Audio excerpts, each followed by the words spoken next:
نحمده ونصلي على رسوله الكريم اما بعد فاعوذ بالله من الشيطان الرجيم بفضلك بسم الله الرحمن الرحيم ولا تقولوا لمن يقتل في سبيل الله اموات بل احياء ولكن لا تشعرون آمنت بالله صدق الله المولان العلي العظيم وصدق رسوله النبي الأمين الأمي المكين المتين المبين الرؤوف الرحيم الكريم۔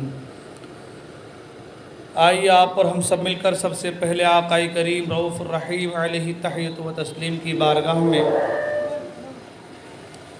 درود پاک نذران عقیدت پیش کریں اور پڑھیں بآواز بلند اللہم صلی علی سیدنا مولانا محمد معدن الجود والکرم منبع العلم والحلم والحکم والہ الکرام وابنہ الکریم بارک وسلم صلو علیہ صلاۃ و سلام علیک یا رسول اللہ صلی اللہ تعالی علیہ وسلم۔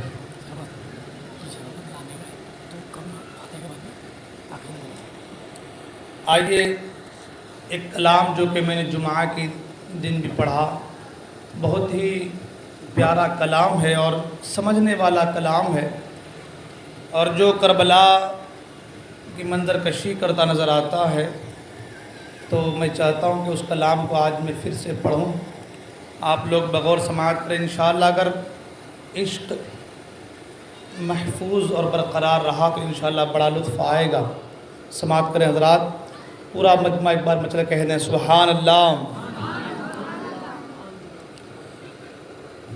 تذکرہ سنیں اپن کا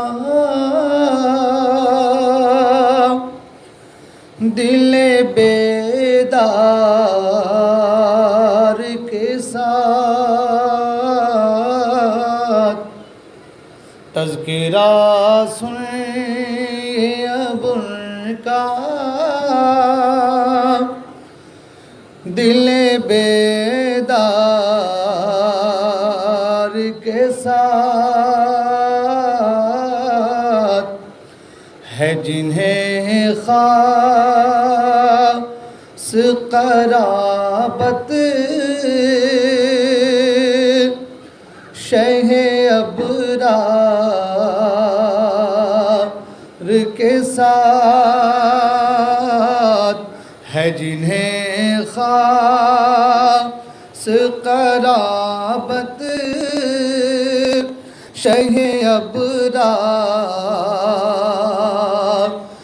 کے ساتھ، اور ہائے کس طرح ہے وہ بازار سے گزرے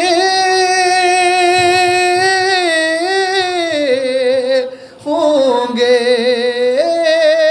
ہائے کس طرح وہ بازار سے گزرے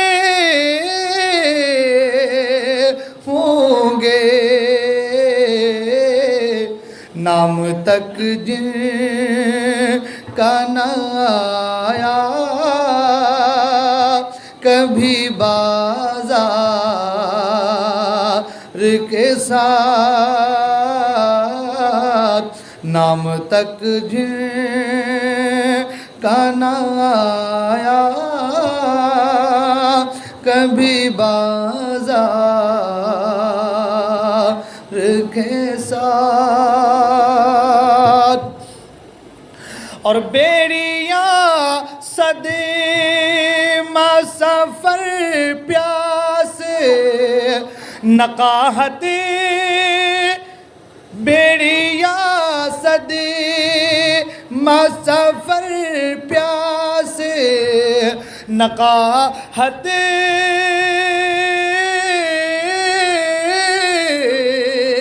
صحرا بیڑیاں صدمہ سفر پیاس نقاہت، صحرا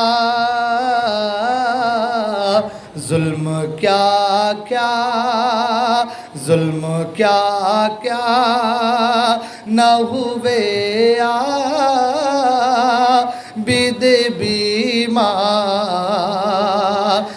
کے ساتھ، ظلم کیا کیا نہ ہوا بد بیمار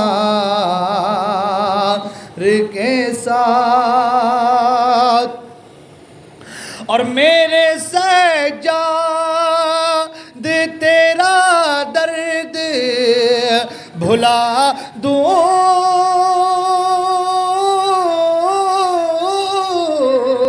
کیسے، میرے سجاد تیرا درد بھلا دوں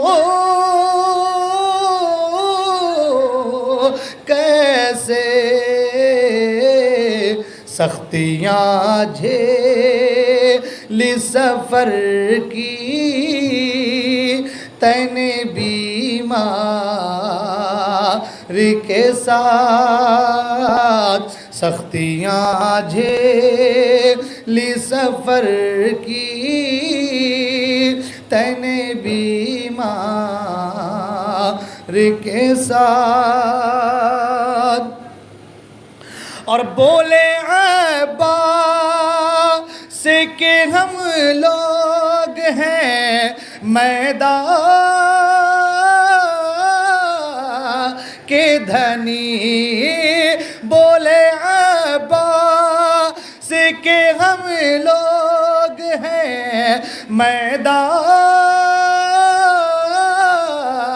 کے دھنی، ہولیاں کھیلی ہیں چلتی ہوئی تلوار کے ساتھ، ہولیاں کھیلی ہیں چلتی ہوئی تلوار کے ساتھ، ہے جنہیں خاص قرابت شہ ابرار کے ساتھ۔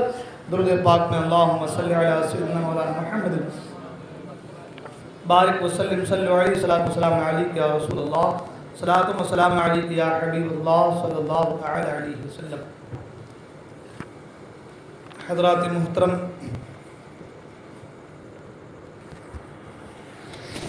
اللہ کے رسول صلی اللہ تعالی علیہ وسلم کے مقدس نواسے کا ذکر کرنے کے لیے ہم اور آپ یہاں پر حاضر آئے ہیں۔ دعا کریں کہ اللہ تبارک و تعالی مجھے حق کہنے، آپ حضرات کو حق سننے اور ہم تمام کو حق پر عمل کرنے کی توفیق عطا فرمائے۔ قتل حسین اصل میں مرگ یزید ہے، اسلام زندہ ہوتا ہے ہر کربلا کے بعد۔ حضرات، یوں تو تذکرہ امام حسین رضی اللہ تعالیٰ عنہ کئی سو سالوں سے چلا آ رہا ہے، اب بھی چل رہا ہے، اور انشاءاللہ الرحمن صبح قیامت تک چلے گا، اس لیے کہ شاعر کہتا ہے زندہ ہو جاتے ہیں وہ جو مرتے ہیں حق کے نام پر، زندہ ہو جاتے ہیں وہ جو مرتے ہیں حق کے نام پر، اللہ اللہ موت کو کس نے مسیحا کر دیا، تو جو اللہ کے نام پر اپنے آپ کو قربان کر دیتا ہے، اللہ تبارک و تعالی اس کے نام کو مرنے نہیں دیتا بلکہ صبح قیامت تک اس کے نام کو زندہ کر دیتا ہے۔ حضرات کے وقت بہت کم ہے اور کم وقت میں بہت ساری باتیں آج ہم کو کرنی ہے، جیسا کہ میں نے پہلے کہا بھی کہ انشاءاللہ الرحمن آج کل کے اندر کربلا کے پورے واقعات کو ہم کو سمیٹنا ہے، اور انشاءاللہ الرحمن پرسوں سے پھر ہم بعد کربلا کے بعد کے واقعات انشاءاللہ الرحمن آپ کے سامنے پیش کرنے کی کوشش کریں گے۔ جیسا کہ میں نے کل کہا تھا کہ حضرت امام مسلم رضی اللہ تعالیٰ عنہ کی شہادت کے بعد کسی نے یہ کہا کہ امام مسلم جب آئے تھے تو ساتھ میں اپنے دونوں بچوں کو بھی لے کر کے آئے تھے، تو ابن زیاد نے یہ سنتے ہی حکم کرا دیا، کوفہ کی گلی کوچوں میں اعلان کرا دیا کہ جو شخص امام مسلم کے دونوں بچوں کو تلاش کر کے لائے گا اسے انعام دیا جائے گا، اور جو ان کو چھپائے گا یا ان کی مدد کرے گا اسے ہر طرح سے تباہ و برباد کر دیا جائے گا۔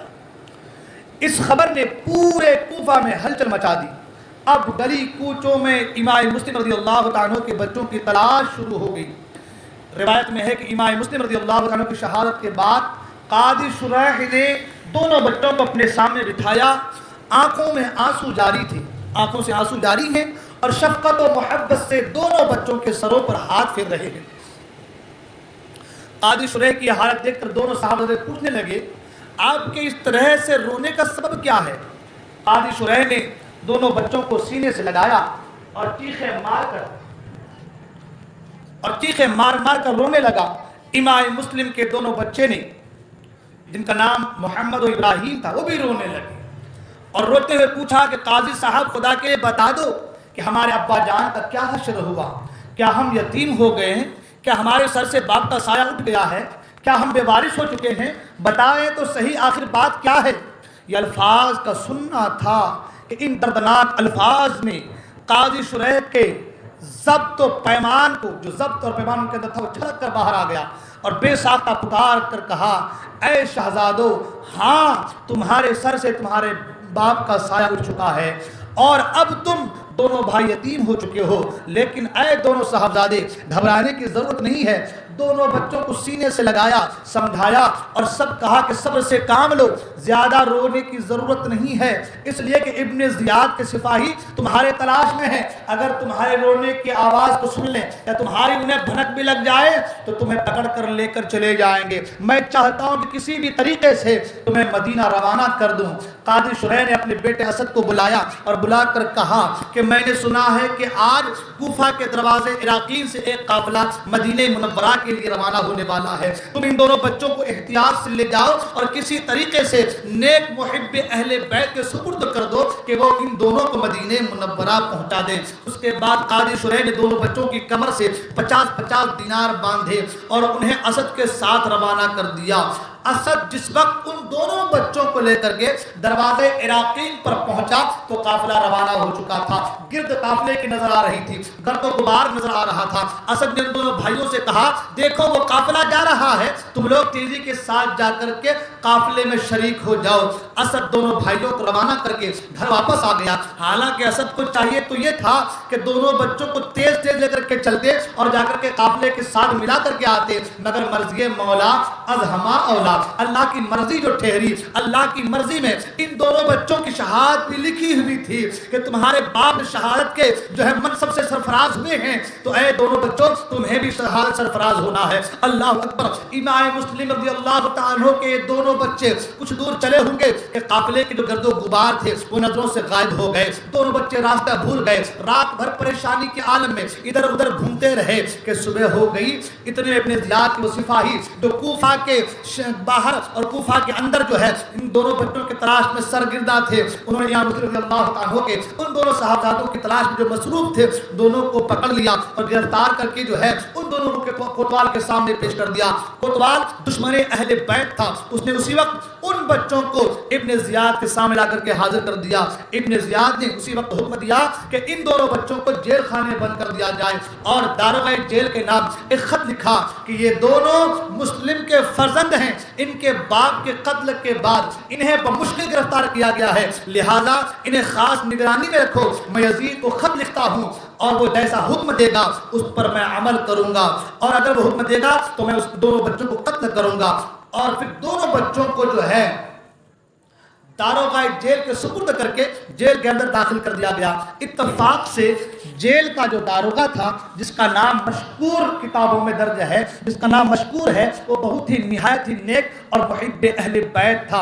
انہوں نے دونوں بچوں کو لیا، پیار کیا، انہیں تسلی دی، دن بھر جیل میں اپنے پاس رکھا اور رات کو ان دونوں بچوں کو اپنے ساتھ گھر لائے، عمدہ کھانا کھلایا۔ رات میں جب چہل پہل بند ہو گئی اور ہر طرف سناٹا ہو گیا، ان دونوں بچوں کو ساتھ میں لیا اور شہر سے باہر قادسیہ کے راستے پر آئے، انہیں اپنی انگوٹھی دی اور کہا اے شہزادوں دیکھو یہ راستہ سیدھا قادسیہ کا راستہ ہے، وہاں میرا بھائی کوتوال ہے، اس سے ملنا، میری انگوٹھی دکھا کر اپنا سارا حال بیان کر دینا، اسے اپنا سب کچھ معاملہ بتا دینا، وہ تمہیں نہایت ہی حفاظت کے ساتھ مدینہ منورہ پہنچا دے گا۔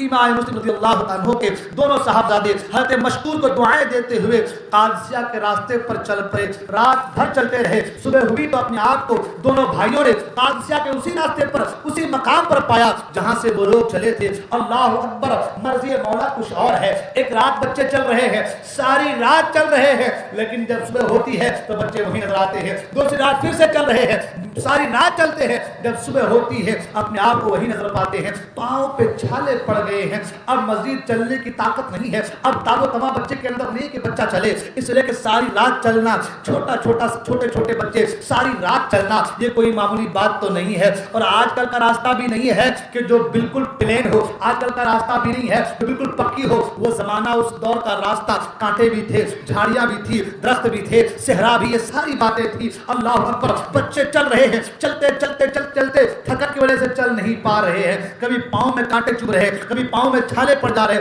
اللہ اکبر، اب عالم یہ ساری رات بچے چلے، جب رات مکمل ہوئی، صبح کے سفیدی نمودار ہوئی تو کیا دیکھا کہ بچے جہاں سے چلے تھے وہیں پہ صبح کو کھڑے ہیں، اب مزید چلنے کی طاقت نہیں ہے، اور خوف بھی دامنگیر تھا، ایک خوف بھی بچے کے اندر کہ اللہ اکبر کیا ہوگا اگر ابن زیاد کے سپاہی آ جائیں تو ہمیں گرفتار کر لیں گے، اور نہ جانے ہمارے ساتھ کیا ہوگا، نہ جانے کیا معاملہ جو ہمارے ساتھ ہونے والا ہے، کہیں چھپنے کی کوئی جگہ بھی نہیں۔ دونوں بھائی چھوٹے بچے ہیں، آپس میں مشورہ کر رہے ہیں کہ بھائی کیا کرنا چاہیے۔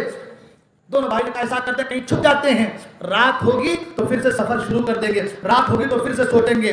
دائیں بائیں نظر ڈالی تو ایک چشمے کے کنارے کھجور کا ایک کھوکھلا درخت نظر آیا، دونوں بچے اسی کھوکھلے کھجور کے اندر چھپ کر کے بیٹھ گئے۔ ظہر کی نماز کے وقت ایک حبشیہ کنیز چشمے پر پانی بھرنے آئی، دیکھا کہ چشمے کے پانی میں دو صورتیں نہایت حسین و جمیل نظر آ رہی ہے، حیران ہوئی کہ یہ دو شہزادے کون ہیں جن کی صورتیں اتنی پیاری پیاری ہیں۔ ادھر ادھر دیکھا تو دونوں بچے کھوکھلے درخت کے اندر، جو درخت کے اندر کھوپ تھی، اس کھوپ کے اندر دونوں بچے آپس میں چمٹے ہوئے نظر آئے۔ اللہ اکبر، کسی شاعر نے کہا دو پھول باغ مسلم و زہرا نظر پڑے، دو سروے باغ خوبی کے اس جا نظر پڑے، دو چاند برج آب سے ظاہر نظر پڑے، آنکھوں سے ان کی چشمے 12 گوہر پڑے، رخشندہ ایک چاند بسط دل ربائی تھا، ایک مثل آب خضر بسط جا فضائی تھا، گلے رخسار مرجھائے ہوئے مثال لالا کملائے ہوئے تھے، لب خشک آتش غم سے جو ان کے، رخ ترپائے اشک نم سے جو ان کے۔ اللہ اکبر، دونوں بچے آپس میں ملے ہوئے ایک کھجور کے درخت کے کھو میں بیٹھے ہوئے ہیں، حبشیہ کنیز کی نظر دونوں بچوں پر پڑتی ہے، قریب آ کر کے وہ حبشیہ پوچھنے لگی اے دونوں شہزادوں تم بتاؤ تو صحیح کہ تم کون ہو اور اس کھوکھلے درخت کے اندر کیوں بیٹھے ہو، کیا کر رہے ہو۔ یہ محبت بھری آواز جب ان دونوں بچوں نے سنی، دونوں بچے چیخ مار کر رونے لگے اور کہا کہ ہم حضرت امام مسلم کے یتیم بچے ہیں، راستہ بھولے ہوئے ہیں، ہمارا کوئی ٹھکانہ نہیں ہے، اس جگہ چھپ کر بیٹھ گئے ہیں، کہیں ایسا نہ ہو کہ ابن زیاد کے سپاہی ہمیں گرفتار کر لیں۔ اللہ اکبر، اب آپ ذرا دل پر ہاتھ رکھ کر سوچیں، دو بچے ہیں، راستہ بھٹکے ہوئے ہیں، گھر کا پتہ نہیں ہے، کوئی اپنا نہیں ہے، کوئی ہمدرد نہیں ہے، کوئی چاہنے والا نہیں ہے، ہر طرف ابن زیاد کے سپاہی بچوں کی تلاش میں ہے، ہو بھی سکتا ہے کہ جان جا سکتی ہے، ہو بھی سکتا ہے گرفتار کر کے لے جانے کا قتل کیا جا سکتا ہے، دو ننھے سے بچے ہیں۔ اللہ اکبر، مگر حال یہ ہے آج ان کا کوئی پرسان حال نہیں، جن کے صدقے میں دعائیں قبول ہوتی ہیں، جن کے صدقے میں آرزویں پوری ہوتی ہے، جن کے صدقے میں اللہ دعا قبول کرتا ہے،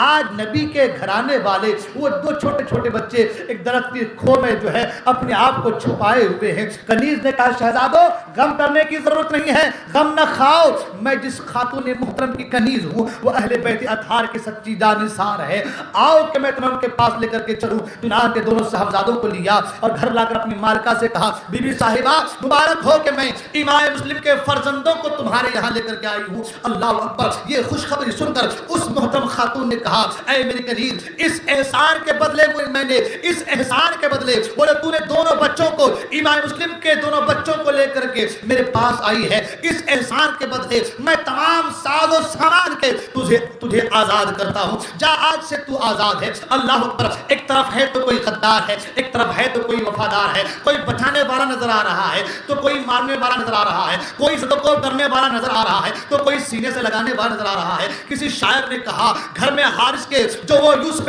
زندہ آئے، موت بولی کے سفر سے میرے مہمان آئے، پانی بھی گرم کیا پاؤں دھلانے کے لیے اور فرش بچھایا ان بچوں کو سلانے کے لیے، ان بچوں کو سلانے کے لیے۔ نہر پر صبح بڑی دھوم سے مہمانی ہے، حلق ہے تیغ ہے جلاد ہے قربانی ہے، حلق ہے تیغ ہے جلاد ہے قربانی ہے۔ اللہ اکبر۔ پھر ان محترم خاتون نے شہزادوں کے قدم چھوئے، پیار کیا، اپنے گھر کے ایک مخصوص مقام پر لا کر انہیں ٹھہرایا اور کنیز کو تاکید کر دی کہ میرے شوہر حارث کو خبر نہ ہونے پائے، اس راز کو پوشیدہ رکھنا، اس راز کو راز رکھنا۔ نظام قدرت یہ ہے کہ دونوں بچے بجائے قادسیہ پہنچنے کے ایک محب اہل بیت کے گھر آ گئے ہیں۔ اللہ اکبر۔ ادھر ابن زیاد کے جاسوسوں نے ابن زیاد کو اطلاع دی کہ حضرت مشکور نے امام مسلم کے دونوں صاحبزادوں کو رہا کر دیا ہے۔ ابن زیاد نے حضرت مشکور رضی اللہ تعالیٰ عنہ کو بلایا اور کہا تم نے امام مسلم کے بچوں کو رہا کر دیا ہے؟ مشکور نے کہا ہاں میں نے انہیں اللہ اس کے رسول کی خوشی کے لیے، اللہ اس کے رسول کی رضا کے لیے میں نے بچوں کو رہا کر دیا ہے اور امید ہے کہ وہ مدینہ طیبہ پہنچ جائیں گے۔ ابن زیاد نے کہا کیا تمہیں میرا خوف نہیں آیا، تمہیں ڈر نہیں لگا کہ میں تمہیں سزا دوں گا؟ حضرت مشکور نے کہا جو خدا سے ڈرنے والے ہوں انہیں کسی کا خوف نہیں ہوتا، جس کے دل میں خدا کا خوف ہو وہ دنیا دار سے نہیں ڈرتا، اس لیے کہ میرے مصطفیٰ کریم کا فرمان ہے بلکہ حدیث قدسی ہے، اللہ فرماتا ہے میں تو خوف کو ایک جگہ جمع ہونے نہیں دوں گا، یا تو انسان کے دل میں میرا خوف ہوگا یا دنیا کا خوف ہوگا، جس کے دل میں دنیا کا خوف ہوگا اس کے دل میں خدا کا خوف نہیں ہو سکتا، اور جس کے دل میں خدا کا خوف ہوگا اس کے دل میں دنیا کا خوف نہیں ہو سکتا۔ ابن زیاد نے کہا ان بچوں کو رہائی کر کے، ان بچوں کو آزاد کر کے، ان بچوں کو بھگا کر کے تجھے کیا ملا؟ مشکور رضی اللہ تعالیٰ نے کہا جواب سنے حضرت مشکور کا، انہوں نے کہا او سگے دنیا، او دنیا کے کتے ظالم سن، میں تمہیں بتاتا ہوں تجھے ان بچوں کے باپ کو شہید کر کے جو تم بچوں کے باپ کو شہید کر کے تو تمہیں کچھ نہیں ملا، لیکن مجھے ان بچوں کو رہا کر دینے میں آقا کریم صلی اللہ علیہ وسلم کے صدقے میں بلند مرتبے ضرور نصیب ہوں گے، اور مجھے یقین ہے کہ مجھے سرکار کی شفاعت ضرور نصیب ہوگی، اس لیے کہ میں نے جو کام کیا ہے ان بچوں کو جو چھوڑا ہے وہ اللہ کی رضا کے لیے چھوڑا ہے، نبی کی خوشی کے چھوڑا ہے، اور جو کام اللہ اس کے رسول کی رضا پہ کی جاتی ہے اللہ تعالیٰ اس کام کا صلہ ضرور عطا کرتا ہے، لہذا مجھے اپنے رب کی ذات پر بھروسہ ہے، مجھے اپنے رب کی ذات پر یقین ہے، نبی کریم صلی اللہ علیہ وسلم میری شفاعت ضرور فرمائیں گے۔ ابن زیاد نے کہا اچھا تو میرے ساتھ زبان بازی کرتا ہے، میں تجھے ابھی سزا دیتا ہوں۔ حضرت مشکور نے کہا بس تو اتنا ہی کر سکتا ہے کہ مجھے قتل کرا دے گا، لیکن خبیث ابن زیاد تو بھی سن لے، میری جان اگر امام مسلم کے بچوں کے نام پر قربان ہو رہی ہے مجھے کوئی غم نہیں ہے، انشاءاللہ میری زندگی بہتر گزری ہے اور میری آخرت اس سے بھی بہتر ہونے والی ہے۔ اللہ اکبر۔ ابن زیاد نے جلاد کو حکم دیا کہ پہلے مشکور کو 500 کوڑے مارو، پھر اس کے بعد اس کے سر کو تن سے جدا کر دینا۔ جب جلاد نے حضرت مشکور کو کوڑے مارنے شروع کیے، جب جلاد نے پہلا کوڑا مارا تو حضرت مشکور نے کہا بسم اللہ الرحمن الرحیم، جب جلاد نے دوسرا کوڑا مارا تو حضرت مشکور نے کہا الہی مجھے صبر دے، جب جلاد نے تیسرا کوڑا مارا حضرت مشکور نے کہا الہی مجھے بخش دے، جب جلاد نے چوتھا کوڑا مارا حضرت مشکور نے کہا الحمدللہ مجھے فرزندان رسول کی محبت میں یہ سزا مل رہی ہے، جب جلاد نے پانچواں کوڑا مارا حضرت مشکور نے کہا خدایا مجھے رسول خدا اور اہل بیت کی خدمت میں پہنچا دے، پھر 500 درے مارے گئے، 500 کوڑے جب پورے ہو گئے حضرت مشکور کی زبان سے آہ بھی نکلی، جب کوڑوں کی سزا پوری ہو گئی حضرت مشکور نے کہا او بے رحم تھوڑا پانی تو پلا دے۔ ابن زیاد نے کہا تمہیں ایک گھونٹ بھی پانی نہ دیا جائے گا اور حکم دیا کہ گردن اڑا دی جائے۔ عمرو بن حارث نامی ایک شخص نے ابن زیاد سے سفارش کی کہ میرے تعلقات کا لحاظ کرتے ہوئے مجھے اجازت دے کہ میں حضرت مشکور کا علاج کر سکوں، انہیں علاج کے لے جاؤں۔ اسی وقت مشکور رضی اللہ عنہ نے آنکھ کھولی اور فرمایا گھر لے جا کر علاج کرنے کی اب کوئی ضرورت نہیں ہے، الحمدللہ ساقی کوثر نے حوض کوثر سے ابھی مجھے سیراب کر دیا ہے اور آپ کی روح کب سے ان سری سے پرواز کر جاتی ہے۔ اللہ اکبر۔ شاعر نے کہا زندہ ہو جاتے ہیں وہ جو مرتے ہیں حق کے نام پر، اللہ اللہ موت کو کس نے مسیحا کر دیا، جو اللہ کی رضا کے لیے اپنی جان کو قربان کر دیتا ہے، انعام یہ ملتا ہے کہ اللہ کے رسول صلی اللہ علیہ وسلم کے ہاتھوں سے اس بندے مومن کو جام کوثر پینا نصیب ہوتا ہے۔ ادھر تو یہ واقعات گزرا اور ادھر امام مسلم رضی اللہ عنہ کے دونوں بچوں کو ان مومنہ صادقہ خاتون نے نہلا دھلا کر ان کی زلف سواری ان کی خدمت میں مصروف ہو گئی. دن گزر گیا، رات آئی. جب امام مسلم کے دونوں بچے کھانا کھا کر کے سکون سے سو گئے تو یہ خاتون محترم ان کے کمرے سے باہر آئی. رات گئے. ان خاتون محترم کا شوہر حارث بہت تھکا ماندہ گھر آیا. انہوں نے حارث سے پوچھا کہ آج تیرا حال کیا ہے؟ ادھر آج تیرا حال کیا ہے؟ کیوں اتنا خستہ حال نظر آ رہا ہے؟ حارث نے کہا ابن زیاد نے اعلان کیا ہے جو امام مسلم کے بچوں کو تلاش کر کے لائے گا اس کو بہت زیادہ انعام دیا جائے گا. میں انہی کی تلاش میں تھا یہاں تک کہ میرا گھوڑا بھی مر گیا اور مجھے پیدل چلنا پڑا. اس نے خاتون نے کہا کہ کیسے بدبخت لوگ ہیں جو ان بچوں کی گرفتاری کے لیے پھر رہے ہیں اور دنیا کو دین پر ترجیح دے رہے ہیں. حارث نے کہا تجھے ان باتوں سے کیا تعلق ہے؟ اگر کچھ کھانے کو ہے تو مجھے لا کر کے دو. حارث کی بیوی نے کھانا لا کر دیا. حارث کھانا کھا کر سو گیا. جب رات کا پچھلا پہر گزرا امام مسلم رضی اللہ عنہ کے بڑے صاحبزادے نے حضرت محمد اٹھے اور چھوٹے بھائی حضرت ابراہیم کو جگا کر کہنے لگا بھائی تیار ہو جاؤ، اب ہمارا تمہارا وقت بھی قریب آ گیا ہے. میں نے ابھی خواب میں دیکھا ہے کہ ابا جان حضور اقدس صلی اللہ علیہ وسلم حضرت سیدنا علی کے مرتضی رضی اللہ عنہ اور حضرت سیدہ فاطمہ زہرا حضرت سیدنا حسن مجتبی کے ساتھ جنت میں ٹہل رہے ہیں. اچانک حضور اقدس صلی اللہ علیہ وسلم کی نگاہ مبارک مجھ پر پڑی تو مجھے اور تمہیں دیکھ کر حضور نے ابا جان سے فرمایا کہ مسلم تم تنہا جنت میں آ گئے اور ان دونوں بچوں کو ظالموں کے درمیان چھوڑ آئے. ابا جان نے ہماری طرف دیکھا اور عرض کیا حضور اب یہ بھی آنے والے ہیں، کل تک قدم بوسی کے لیے حاضر ہو جائیں گے. اللہ اکبر. ایک بچہ خواب دیکھ رہا ہے، اپنے چھوٹے بھائی کو جگا رہا ہے، سارا ماجرا بیان کر رہا ہے. اے بھائی جان میں نے خواب دیکھا ہے. خواب میں کیا دیکھا ہے کہ سرکار جنت میں ٹہل رہے ہیں، میرے بابا جان بھی سرکار کے ساتھ ہے. سرکار کہہ رہے ہیں کہ اے مسلم تم تنہا آ گئے، بچوں کو چھوڑ کر کے ظالموں کے حوالے کر کے آ گئے ہو. ابا جان کہتے ہیں کہ حضور اب دونوں بچے بھی آنے والے ہیں. دونوں بھائی ایک دوسرے کو اپنے گلے سے لگا لیا، گلے سے گلے مل رہے ہیں اور ہاتھ ڈال گلے میں گلے ڈال ہاتھ ڈال کر کے جو ہے رونا شروع کر دیا. ان دونوں بھائیوں کے رونے کی آواز سن کر خبیث حارث جاگ گیا. اپنی بیوی کو آواز دے کر کے پوچھا یہ رونے کی کس کی آواز ہے؟ ہمارے گھر میں یہ کون ہے؟ حارث کی بیوی کہنے لگی نہیں وہ باہر کے بچے ہو گئے، دوسرے پڑوس کے بچے ہو گئے، ان کی آواز آ رہی ہوگی. حارث نے کہا نہیں آواز تو گھر کے اندر سے آ رہی ہے. یہ کہہ کر حارث اٹھا اور چراغ روشن کیا اور چراغ روشن کر کے جو ہے بچوں کے تلاش کرنے لگا، ہر ایک روم کو تلاش کرنے لگا. اللہ اکبر. تلاش کرتے کرتے اس روم میں پہنچ گیا جس کمرے میں وہ دونوں بچے تھے. بچوں کو لگا کہ بیوی جو ہے نیک ہے، شوہر بھی نیک ہوگا. جب انہوں نے حارث نے پوچھا کہ تم دونوں کون ہو؟ بچوں نے کہا کہ ہم امام مسلم کے فرزند ہیں. اللہ اکبر. اتنا سننا تھا. حارث تعجب سے کہنے لگا آج میں دن بھر تمہیں تلاش کرتا رہا، میرا گھوڑا بھی جو ہے تھک کر مر گیا اور تم لوگ میرے ہی گھر میں اطمینان سے بیٹھے ہو. پھر حارث نے ان کے رخساروں پر تماچے مارنا شروع کر دیے، ان کے بال کو پکڑ کر کھینچنا شروع کر دیا اور بالوں کو سے جو ہے پکڑ کر کے کمرے سے باہر لایا. جب حارث کی نیک دل بیوی نے جو ہے تو محب اہل بیت تھی یہ کیفیت دیکھی تو حارث کے قدموں پر سر رکھ دی اور فریاد کرنے لگی ان یتیم شہزادوں پر ظلم نہ کرو، ان کو نہ مارو، انہیں تکلیف نہ دو. اگر تمہیں مارنا ہے تو مجھے مارو، تکلیف دینی ہے تو مجھے تکلیف دو. ان بچوں نے تمہارا کیا بگاڑا ہے؟ ان بچوں نے تمہارے ساتھ کون سی ناانصافی کی ہے؟ ان بچوں کا قصور کیا ہے؟ کس بنا پر ان بچوں کو مار رہے ہو؟ کس بنا پر ان بچوں کے رخساروں پر تم تماچے مار رہے ہو؟ یہ تو وہ رخسار ہیں جو چومنے کے لائق ہیں، جو پیار کرنے کے لائق ہیں. یہ تو وہ زلفیں ہیں جس کے خوشبو سے خاندان مہکتے ہیں. تم ان بچوں کو کیوں مار رہے ہو؟ اگر مارنا ہے تو مجھے مارو.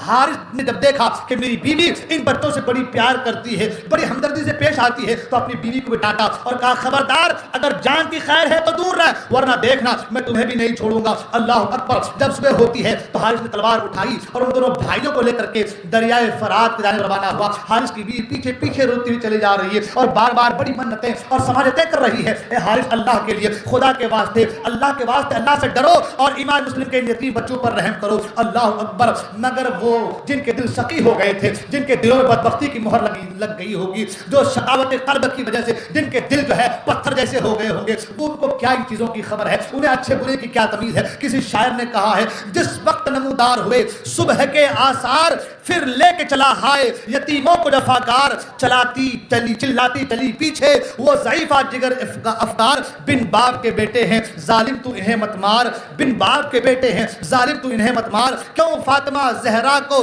رلاتا ہے کفن میں، دو پھول تو رہنے دو محمد کی چمن میں، دو پھول تو رہنے دو محمد کے چمن میں۔ اللہ اکبر۔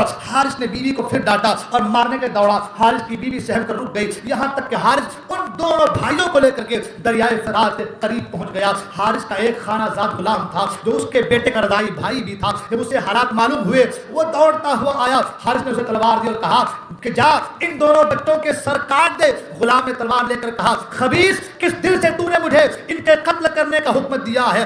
اول تو یہ گناہ ہے، دوسرے غریب الوطن ہے اور امام مسلم کے فرزند دلبند ہیں اور یتیم ہیں، میں کبھی بھی ان لوگوں پر تلوار نہیں اٹھا سکتا، تو بدبخت ہے جو امام مسلم کے دونوں بچوں کو قتل کرنا چاہتا ہے۔ حارث نے غلام کو برا بھلا کہا اور کہا میں حکم دیتا ہوں اس پر عمل کر۔ غلام نے کہا مجھے ان شہزادوں کے قتل کی قوت و ہمت نہیں ہے، مجھے مرنا گوارا ہے لیکن ان بچوں کو شہید کرنا گوارا نہیں ہے۔ تاریخ تو یہ بھی بتاتی ہے کہ حارث کا ایک غلام بھی اور ایک بیٹا بھی تھا، دونوں کو حارث مارتا رہا، اس دور سے دھکا مارا، بیوی الگ گری، اس کا سر پھٹا، بیٹے کو الگ تلوار لگی، غلام کو الگ تلوار لگا، ہر طرف سے تینوں کو دھکا دیا جا رہا ہے اور بچوں کو مارتا چلا جا رہا ہے، بچوں کے ہاتھ بندھے ہوئے ہیں۔ اللہ اکبر۔ نہر فرات کے قریب لے جا کر کے بچوں کو جو ہے اب قتل کرنا چاہتا ہے اور کہتا ہے کہ او بچے اب تم لوگ قتل ہونے کو تیار ہو جاؤ۔ بڑا بھائی کہتا ہے پہلے مجھے مارو، اس لیے کہ میں جیتے جی اپنے بھائی کے لاشے کو دیکھ نہیں سکتا۔ چھوٹا کہتا نہیں نہیں پہلے مجھے مارو کہ میں اپنے بھائی کے لاشے کو دیکھ نہیں سکتا، کیا محبت تھی بھائیوں میں۔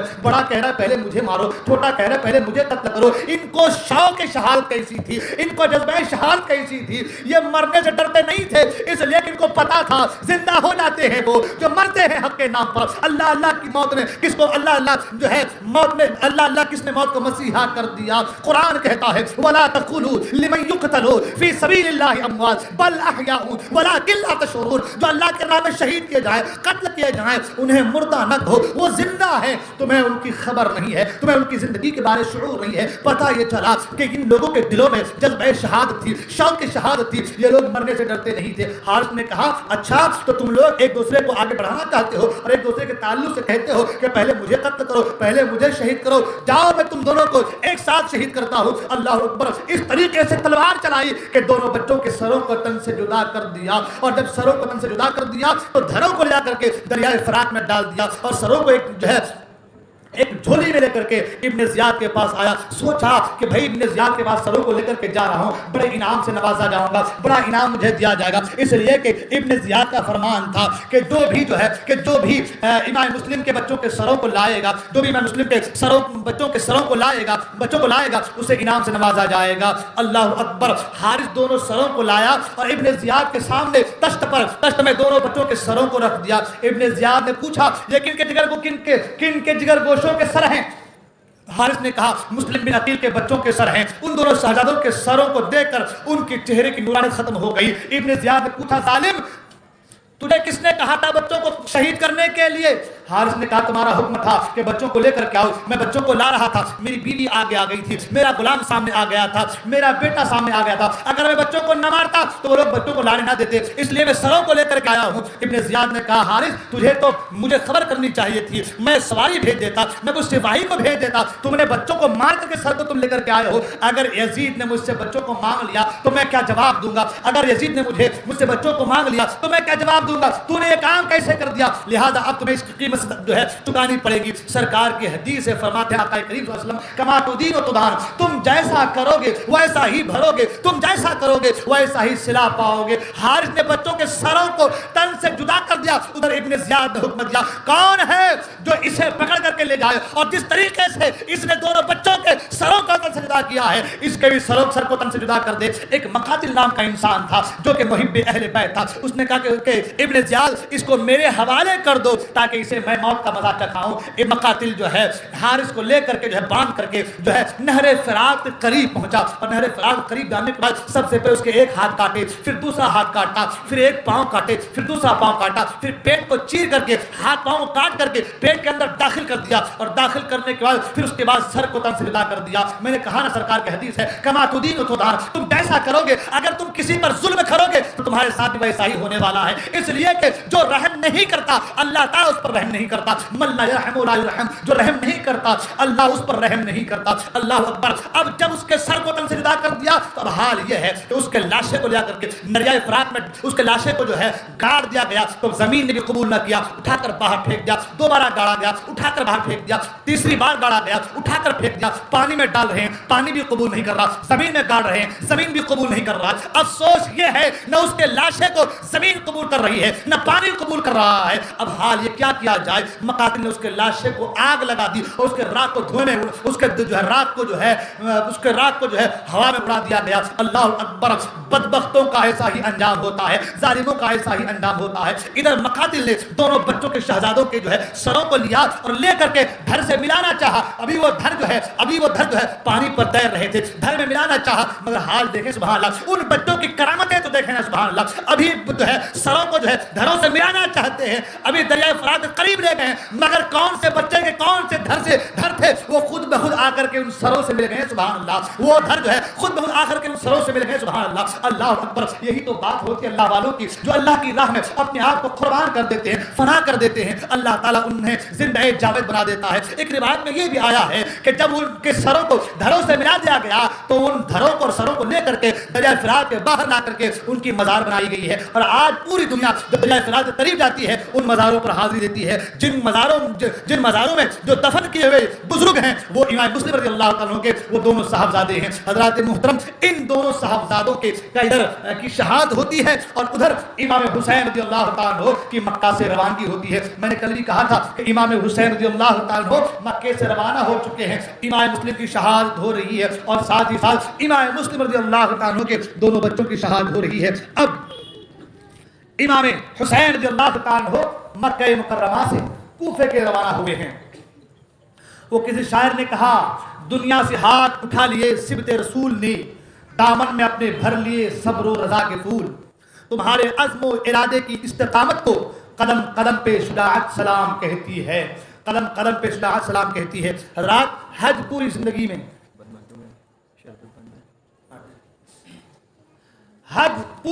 میں ایک بار فرض ہے، اور امام علی مقام امام حسین رضی اللہ تعالیٰ حج فرض ادا کر کے کم و بیش 25 نفلی حج وہ بھی پیدل چل کر ادا کر چکے تھے سبحان اللہ۔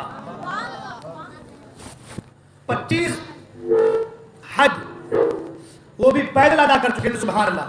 اب امام علی مقام بقرعید کی 3 تاریخ کو حج سے چند دن پہلے مکہ مکرمہ سے جانب کوفہ روانہ ہو رہے ہیں، تو اس میں کسی کو اعتراض کرنے کا کوئی حق نہیں۔ جیسا کہ میں نے پہلے کہا کہ جب حج فرض ادا ہو چکا ہے تو اب فرض ہے کہ دین کی آپ بیاری ہو، اب فرض ہے کہ دین کی آپ بیاری ہو۔ امام حسین رضی اللہ تعالیٰ عنہ بقرعید کی 3 تاریخ کو حج سے چند دن پہلے مکہ مکرمہ سے روانہ ہوئے،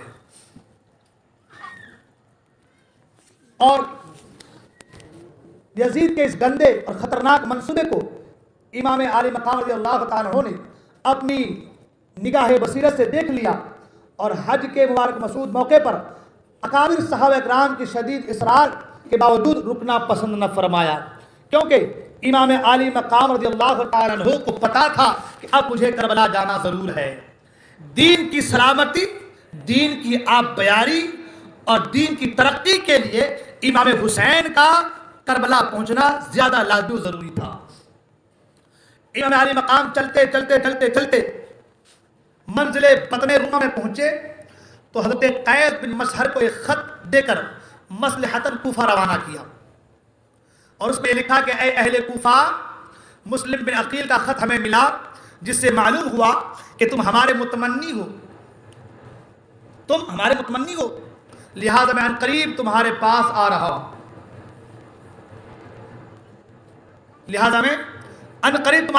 رہا ہوں، جب حضرت قیس بن مسہر آپ کا خط لے کر چلے تو مقام قادسیہ میں حسین بن نمیر کو بڑے لشکر کے ساتھ پڑاؤ ڈالے دیکھا،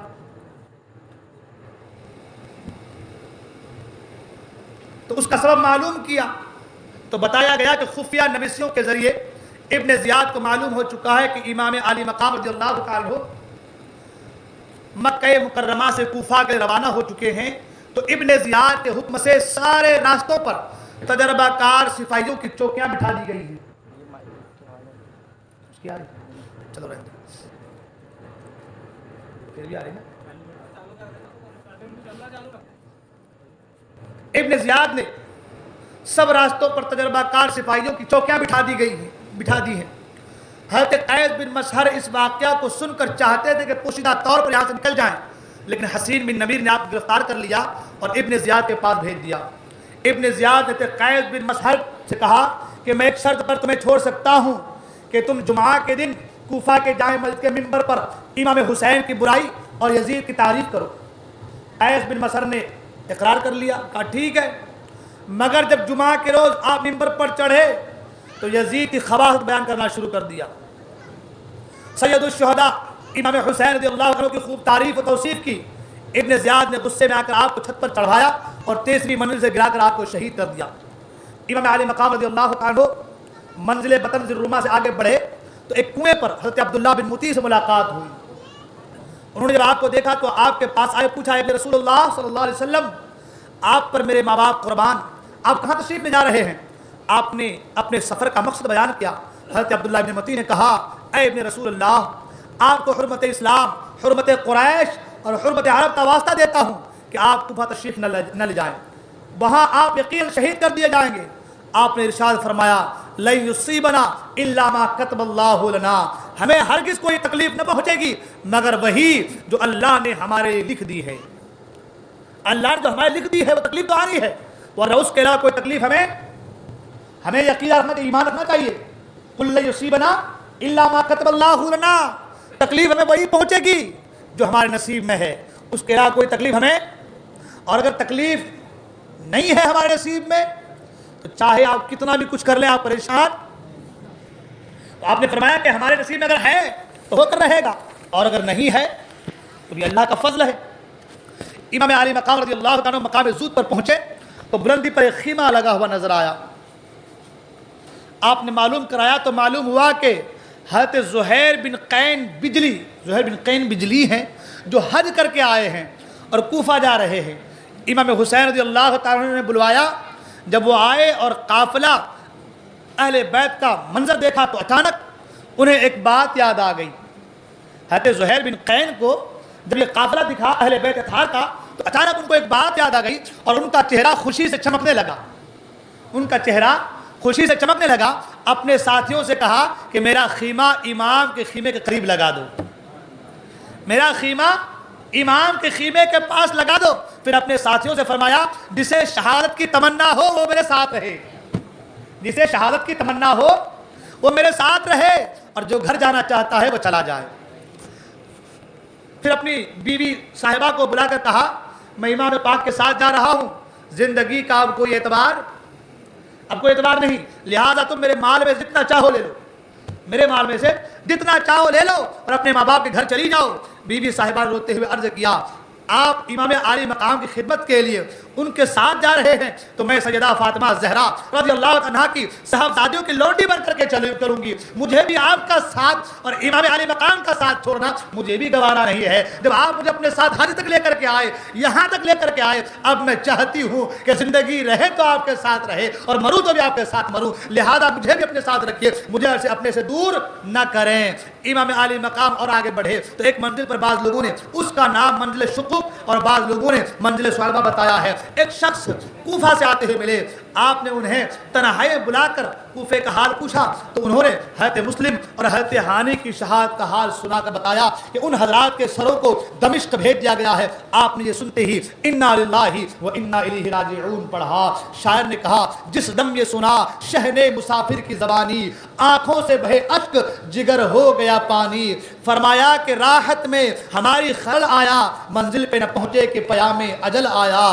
اللہ اکبر. اس سفر میں امام مسلم رضی اللہ عنہ کی ایک صاحبزادی جن کی عمر شریف کم و بیش 18 سال تھی وہ بھی آپ کے ساتھ تھی. آپ انہیں بہت پیار فرما رہے تھے. جب وہ حسب معمول حاضر خدمت ہوئی تو آپ آج ان سے بہت زیادہ محبت کے ساتھ پیش آئے اور دیر تک ان کا منہ تکتے رہے اور اپنا دست اقدس بار بار ان کے سر پر رکھتے رہے. صاحبزادی کو شک ہوا اور عرض کرنے لگی حضور آج آپ مجھے اس طرح پیار فرما رہے ہیں جیسے یتیموں سے پیار کیا جاتا ہے، کیا ابا جان شہید ہو گئے ہیں؟ صاحبزادی صاحبہ کے اس جملے سے آپ میں تاب ضبط نہ رہی، بے قرار ہو کر رونے لگے اور فرمایا بیٹی صبر کرو، باپ کی جگہ مجھ کو اور ماں کی جگہ زینب کو جانو۔ اتنے میں امام مسلم کے سامنے آ گئے اور یہ واقعہ سن کر کے بہت رونے لگے، بہت رونے لگے۔ اللہ اکبر۔ روایت میں ہے کہ سیدہ زینب نے سفر کے دوران ایک صبح کو بتایا کہ میں نے رات کو ایک عجیب بات سنی، وہ یہ کہ ہاتف غیبی نے کہ آواز مجھے سنائی دی اور وہ کہہ رہا تھا اے آنکھ پوری کوشش سے آنسو بہا لے،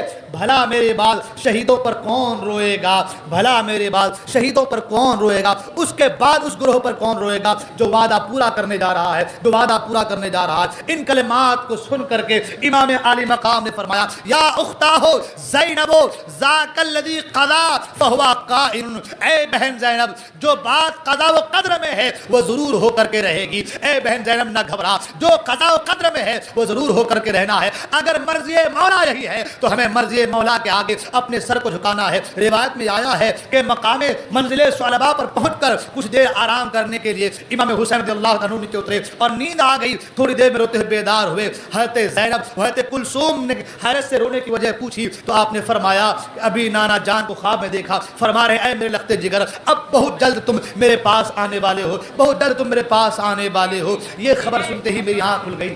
آواز نکلنا ہے درود پاک میں اللہم صلی علی سیدنا مولانا محمد بارک وسلم صلو علیہ الصلوۃ والسلام علیک یا رسول اللہ صلی اللہ تعالی علیہ وسلم۔ امام حسین نے فرمایا، کہا بہن زینب مصطفیٰ کریم کی زیارت ہوئی، آقا کریم نے فرمایا کہ قریب تم مجھ سے ملنے والے ہو۔ اور یہ سنتے ہی میری آنکھ کھل گئی، سبھی رونے لگے، سبھی رونے لگے، ہائے اب کیا ہوگا، اب کیا ہوگا، اب تو قافلہ لٹنے والا ہے، اب اون محمد خان کو خون میں تڑپیں گے، اب علی اکبر کی جوانی لٹے گی، اب علی اصغر کا گلا چھیدا جائے گا، سب رونے لگے۔ شہزادے علی اکبر نے پوچھا کہ اے ابا جان والد محترم کیا ہم لوگ حق پر نہیں ہیں، کیا ہم لوگ حق پر نہیں ہیں؟ آپ نے فرمایا بیٹا بے شک ہم لوگ ہی حق پر ہیں، بے شک ہم لوگ ہی حق پر ہیں اور حق ہمارے ساتھ ہے، ہم حق کے ساتھ ہیں اور حق ہمارے ساتھ ہے۔ علی اکبر نے کہا ابا جان اگر ہم حق پر ہیں اور حق ہمارے ساتھ ہے تو کچھ پرواہ نہیں ہے، جو ہوگا وہ دیکھا جائے گا۔ آج کل کے نوجوانوں کی طرح نہیں تھے جو نمازوں کو چھوڑ رہے ہیں، آج کل کے نوجوانوں کو نہیں تھے جو عیاشیوں کے بازار پڈوں کو گرم کر رہے ہیں، آج کل کے نوجوانوں کی طرح نہیں تھے جنہیں نیند زیادہ پیاری ہے لیکن نماز نہیں، آج کل کے نوجوانوں کی طرح نہیں تھے جنہیں ڈھول تاشے گاجے باجے چاہیے مگر دین نہیں، آج کل کے نوجوانوں کی طرح نہیں ہے جنہیں خرافاتیں چاہیے مگر اسلام نہیں۔ وہ اللہ کے نیک بندوں کے نیک بچے تھے جو اپنے باپ سے کرے بابا رونے کی وجہ کیا ہے، کیوں رو رہے ہیں، کیا ہم حق کے ساتھ نہیں ہیں؟ باپ نے کہا بیٹا ہاں حق کے ساتھ تو ہم ہیں، حق ہمارے ساتھ ہے، اگر ہم حق کے ساتھ ہیں، حق ہمارے ساتھ ہے تو ابا رونے کی وجہ کیا ہے، کچھ پرواہ نہیں، جو ہوگا وہ دیکھا جائے گا۔ اللہ اکبر۔ یہ ہوتی ہے دین سے محبت، یہ ہوتی ہے جذبہ شہادت، یہ ہوتی ہے دیندار لوگوں کی بات۔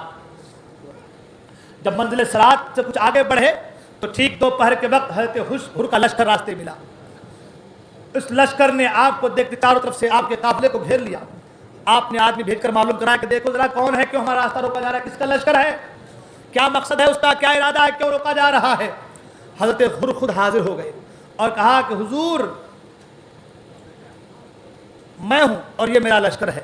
آپ نے فرمایا حر یہ لشکر ہماری مدد کے لیے آیا ہے یا ہمیں گرفتار کرنے کے لیے؟ حضرت حر نے جواب دیا کہ حضور یہ لشکر ابن زیاد کا اور آپ کے محاصرے کے لیے ہے، حضور میں لڑنے نہیں آیا ہوں، بس میرے ذمہ کام یہ ہے کہ میں آپ کو کوفہ کے دروازے تک پہنچا دوں، میرا کام صرف اتنا ہے کہ میں آپ کو کوفہ کے دروازے تک پہنچا دوں، مجھے صرف اتنے ہی بات کہی گئی ہے۔ اتنے میں ظہر کی نماز کا وقت آ گیا، آپ نے حضرت حر سے فرمایا کہ جاؤ تم اپنے لشکر کے ساتھ نماز پڑھو، میں اپنے لوگوں کے ساتھ نماز پڑھوں گا۔ حضرت حر نے کہا حضور آپ یوں کیوں فرما رہے ہیں، کیا میں مسلمان نہیں ہوں؟ دونوں لشکر آپ کی اقتداء میں نماز پڑھیں گے، آپ ابن رسول ہیں، ہم آپ کو اپنا امام و پیشوا مانتے ہیں، اپنا امام جانتے ہیں۔ پھر دونوں لشکروں نے امام عالی مقام کی اقتداء میں ظہر کی نماز ادا کی۔ نماز سے فارغ ہو کر آپ نے ایک فصیح و بلیغ تقریر فرمائی اور حضرت حر اور ان کے ساتھیوں کو بتایا کہ میں اس شہر کوفہ میں خود بخود نہیں آیا، مجھے بلانے کے لیے اہل کوفہ نے متواتر پیام بھیجے ہیں، 150 سے زائد خطوط بھیجے ہیں. یہ دیکھو مسلسل خطوط کی وجہ سے میں یہاں پر آیا ہوں. حضرت حر نے کہا خدا کی قسم ہم کو اس کا کچھ بھی علم نہیں, اس کے تعلق ہمیں کچھ معلوم نہیں. آپ کے پاس التجا نامے قاصد بھیجے گئے ہیں, ہمیں کچھ پتہ نہیں. امام عالی مقام نے فرمایا اگر کہ تمہیں خبر نہیں مگر تمہارے ساتھ وہ لوگ بھی ہیں جن کے خطوط میں تمہیں دکھا سکتا ہوں. یہ فرما کر امام عالی مقام نے حر کے سامنے لشکر کے ملا شخصوں میں اشخاص کے بھیجے ہوئے خطوط دکھائے, اور وہ ظالم شرمندگی اور رسوائی کے ساتھ سر نٹا کے سنتے رہے. اتنے میں امام عالی مقام اٹھے اور نماز عصر جماعت کے ساتھ ادا فرمائی. اچانک ایک شتر سوار ابن زیاد خط لے کر کے آیا اور حضرت حر کو خط دے کر کے چلا گیا, جس کا مضمون یہ تھا جہاں یہ میرا حکم تمہیں ملے اے حر وہیں امام حسین کو روک لینا اور کوشش کرنا کہ ایسی جگہ ٹھہرانا جہاں پانی اور گھاس کا نام و نشان نہ ہو. اگر ان کی گرفتاری میں تو نے کسی طرح کی کمی کی تو تجھے ایسی اصلاح دوں گا جس کو تو برداشت نہ کرے گا. حضرت حر نے ابن زیاد کے اس خط کو امام علی مقام کے سامنے پیش کیا اور عرض کیا کہ حضور ملاحظہ فرمائیں ابن زیاد کو آپ سے کیسی سخت دشمنی ہے. اب میں حیران ہوں, کروں تو کیا کروں, میں آپ کو چھوڑ بھی نہیں سکتا اور واپس جا بھی نہیں سکتا, کروں تو کیا کروں. حضرت حر کے دل میں خاندان نبوت کی اور اہل بیت کی عظمت ضرور تھی اور انہوں نے ان کی ہی اقتدا میں نمازیں ادا کی تھی, لیکن ابن زیاد کے حکم سے مجبور تھا, کرے تو کیا کرے. یہ بھی اندیشہ تھا کہ اگر وہ امام عالی مقام کے ساتھ کوئی رعایت کرتے ہیں تو ابن زیاد پر یہ بات ظاہر ہو کر کے رہ جائے گی کہ 1000 سوار ساتھ میں, ایسی صورت میں کسی بات کا چھپانا ممکن ہی نہیں ہے. تو اگر ابن زیاد کو معلوم ہو گیا کہ امام عالی مقام کے ساتھ جو ہے رعایت کیا حر نے تو اور سختی سے برتنے کا حکم آئے گا. اب حضرت حر جو ہے اسی کشمکش میں ہے, کریں تو کیا کریں, کریں تو کیا کریں. آخر کار حضرت حر امام عالی مقام کی خدمت میں حاضر ہوئے اور حضرت حر کے ہاتھ آگے بڑھے اور کہا کہ حضور حر کے ہاتھ کٹ جائیں جو وہ حضور پر تلوار چلائے. ایسا تو نہیں ہو سکتا کہ میں آپ پر تلوار چلاؤں, آپ پر تلوار چلانے سے پہلے میرے ہاتھ کٹ جائیں, حضرت حر کی آنکھیں پھوٹ جائیں. اللہ اکبر, جو آپ کو دشمنی کی نظر سے دیکھے تو میری آنکھیں پھوٹ جائے. حضور میں آپ کا مخالف نہیں ہوں لیکن کروں تو کیا کروں. مصلحت یہی ہے کہ آج رات جو ہے میں اپنے لشکر کے ساتھ رہوں, آپ اپنے لشکر کے ساتھ رہیں اور رات کو آپ کہیں نکل جائیں, مجھے احساس بھی نہ ہو, اور اگر مجھ سے پوچھا جائے گا تو بتا دوں گا کہ رات کو کہیں نکل گئے تھے, مجھے پتا بھی نہ چلا. میری گزارش یہ ہے کہ جب سو جائیں تو حضور جدھر چاہیں تشریف لے جائیں, صبح جب ہوگی معلوم ہوگا تو پھر میں اپنے لشکریوں کو جنگل میں ادھر ادھر تھوڑی دیر دوڑا دوں گا, گھما دوں گا اور واپس آ کر کہہ دوں گا کہ نہ معلوم کہاں اور کس طرف چلے گئے, مجھے پتا نہیں. یہ باتیں ہوئی. امام عالی مقام نے حضرت حر کو دعائیں دی اور رخصت کیا, اور رخصت کرنے کے بعد جب رات کچھ گزری امام عالی مقام نے کہا چلو کوچ کرتے ہیں. حر کے سپاہی سوئے ہوئے لیٹے ہیں. امام عالی مقام نے کہا چلو کوچ کرتے ہیں. رات بھر چلتے رہے, اندھیرے میں یہ بھی معلوم نہ ہوا کہ کہاں اور کدھر جا رہے. رات بھر چلتے رہے چلتے رہے چلتے رہے. صبح صادق کے وقت آپ کا گھوڑا ایک ہولناک زمین پر پہنچ کر ٹھہر گیا. آپ نے برابر ایر لگائی, گھوڑا آگے جانے کو تیار نہیں ہے مگر گھوڑا آگے قدم بڑھانے کو تیار نہیں. امام عالی مقام نے ادھر سے گزرنے والے ایک شخص سے پوچھا اس زرزمین کا نام کیا ہے. اس نے کہا کہ اسے ماریا کہتے ہیں. آپ نے فرمایا اس کا کوئی دوسرا بھی نام ہو تو بتاؤ. اس نے کہا ہاں اسے کربلا بھی کہتے ہیں. یہ سننا تھا کہ آپ نے ایک نعرہ مارا اور فرمایا اللہ اکبر ارض و کرجو و بلا و سفک الدماء. اس آواز کو سن کر تمام لوگ آپ کے پاس جمع ہو گئے. امام عالی مقام سے نعرے کا سبب پوچھا. امام عالی مقام نے فرمایا یہی مقام ہے جہاں ہم ستائے جائیں گے, یہی جگہ ہے ذبح ہم کو یہاں بنائیں گے, پڑا رہے گا یہاں میرا لاشا بے سر, چلے گا حلق پہ میرے اسی جگہ پہ خنجر. یہاں ہمارے اعزا بھی قتل ہوئیں گے, یہاں ہمارے احبا بھی قتل ہوئیں گے. یہ وہ جگہ ہے جہاں تڑپے گا لاشا قاسم. یہ وہ مقام ہے جہاں قتل ہوں گے بنی ہاشم. یہاں ہی اہل حرم جور و ظلم اٹھائیں گے, یہاں سے ہو کے مقید دمشق جائیں گے. اسی مقام پہ اب سب کا خاتمہ ہوگا, حرم کے سر پہ فقط عابدہ ہوگا. امام عالی مقام نے فرمایا یہی تو وہ جگہ ہے جسے کربلا کہتے ہیں, یہی تو وہ جگہ ہے جہاں پر ہمارے لاشیں بکھرے ہوں گے, یہی تو وہ جگہ ہے جہاں پر اون و محمد خاک و خون میں تڑپیں گے. تمہیں پتہ نہیں ہے اسے کربلا کہتے ہیں جس کے تعلق سے مجھے پہلے بتا دیا گیا ہے. اسی کربلا کی سرزمین پر ہمیں اپنے سر کو کٹانا ہے. اسی کربلا کی سرزمین پر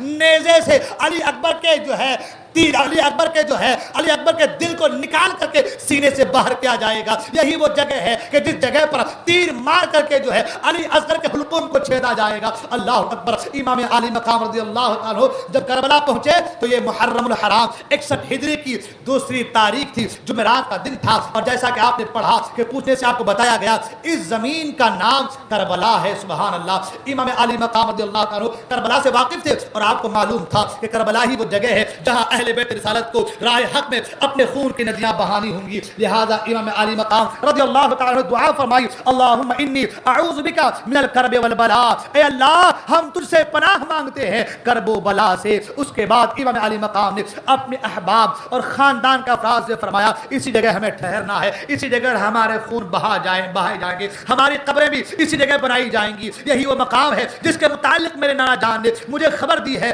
لہذا سامان اتار دو, خیمے لگا دو. اللہ اکبر. محرم الحرام کی یہ 2 تاریخ ہے. اسی طریقے کی ایک روایت اور اس طرح ملتی ہے کہ آپ نے فرمایا کہ جنگ صفین کے موقع پر اسی میدان میں والد محترم حضرت علی کے مرتضی رضی اللہ تعالی عنہ نے قیام فرمایا تھا اور کچھ دیر آرام فرمایا تھا. آرام فرمانے کے بعد میرے بڑے بھائی امام حسن مجتبی کی گود میں والد محترم کا سر مبارک تھا اور میں قدموں کی طرف بیٹھا تھا کہ تھوڑی دیر میں والد محترم روتے ہوئے بیدار ہوئے اور فرمایا افسوس افسوس, اس جنگل میں خون کا دریا جاری ہے. میرا لخت جگر, میرا نور عین, میرا پیارا حسین اس دریا میں ہاتھ پاؤں مار رہا ہے اور فریاد کر رہا ہے, مجھے دیکھ کر پکارتا ہے ابا جان اس بحر ناپائیدہ کنار سے مجھے کنارے نکالیے. تو میں نے بھی یہی جواب دیا تھا, بیٹا صبر کرو, انما یوفی الصابرون اجرهم بغیر حساب. یہ کہہ کر کے آپ نے اپنے ساتھیوں سے فرمایا تھا اب اونٹوں کو بٹھا دو, سامان اتار لو, خیمے لگا دو. یہ آج کی بات نہیں ہے, میرے والد محترم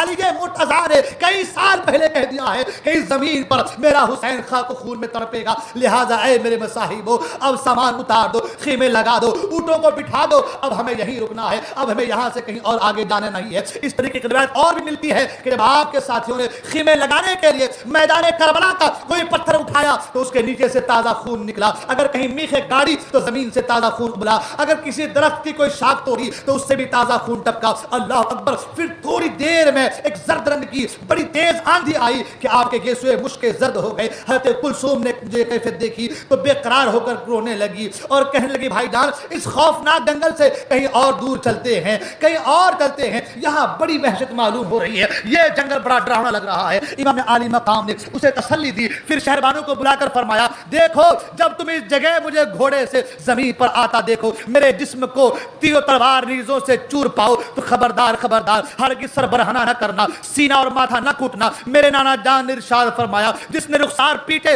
اور گریبان چاک کیا, جہالت کے جملے نکالے, وہ ہم میں سے نہ رہا. لہذا تم جو ہے صبر کرنا, صبر کا دامن ہاتھ سے چھوٹ نہ پائے. اللہ اکبر. کیسے صابر لوگ تھے, کیسے شاکر لوگ تھے. اتنی پریشانیاں ہیں, اتنی مصیبتیں ہیں, مگر اپنی بیویوں کو صبر کی تلقین کر رہے ہیں, اپنی بیویوں کو صبر کی تعلیم دے رہے ہیں. میں یہاں پر رک کر کے تھوڑی دیر کے لیے اپنی ماں بہن سے بھی 2-4 باتیں عرض کرنا چاہوں گا, اس لیے کہ میری تقریریں وہ لوگ بھی سن رہے ہیں. میں آپ سے پوچھنا چاہوں گا, آج تھوڑی سی اگر سسرال میں تکلیف ہو جائے تو عورت پورا بابلہ مچا دیتی ہے. آج ہمارے گھر کا حال یہ ہے, ماحول یہ ہے, اگر تھوڑی تکلیف مل جائے تو پورا بابلہ مچا دیتی ہے. تھوڑی تکلیف کو برداشت کرنا آج گوارا نہیں ہے. لیکن آپ تاریخ کربلا کو پڑھ کر تو دیکھیں نا, اگر پڑھنا نہیں ہے تو آپ سن تو رہی ہوں گے نا, تاریخ کربلا کو تو پڑھیں نا. کیا زینب سے بھی کہیں زیادہ مشکل میں آپ ہیں؟ کیا سغرا سے کہیں زیادہ مشکل میں آپ ہیں؟ کیا شہر بانو سے کہیں زیادہ مشکل میں آپ ہیں؟ مجھے ایک بات بتائیں نا, اتنی تکلیفیں انہوں نے برداشت کی, مگر ایسی تکلیفوں پہ بھی انہوں نے صبر کا دامن نہیں چھوڑا. آج حال تو ہماری ماں بہنوں کا یہ ہے, شادیاں ہوتی ہے, 1 مہینہ نہیں ہوتا کہ ساس سے لڑائی شروع ہو جاتی ہے, سسر سے لڑائی شروع ہو جاتی ہے, اپنے شوہر کو پاؤں کی جوتیاں سمجھنا شروع کر دیتی ہے.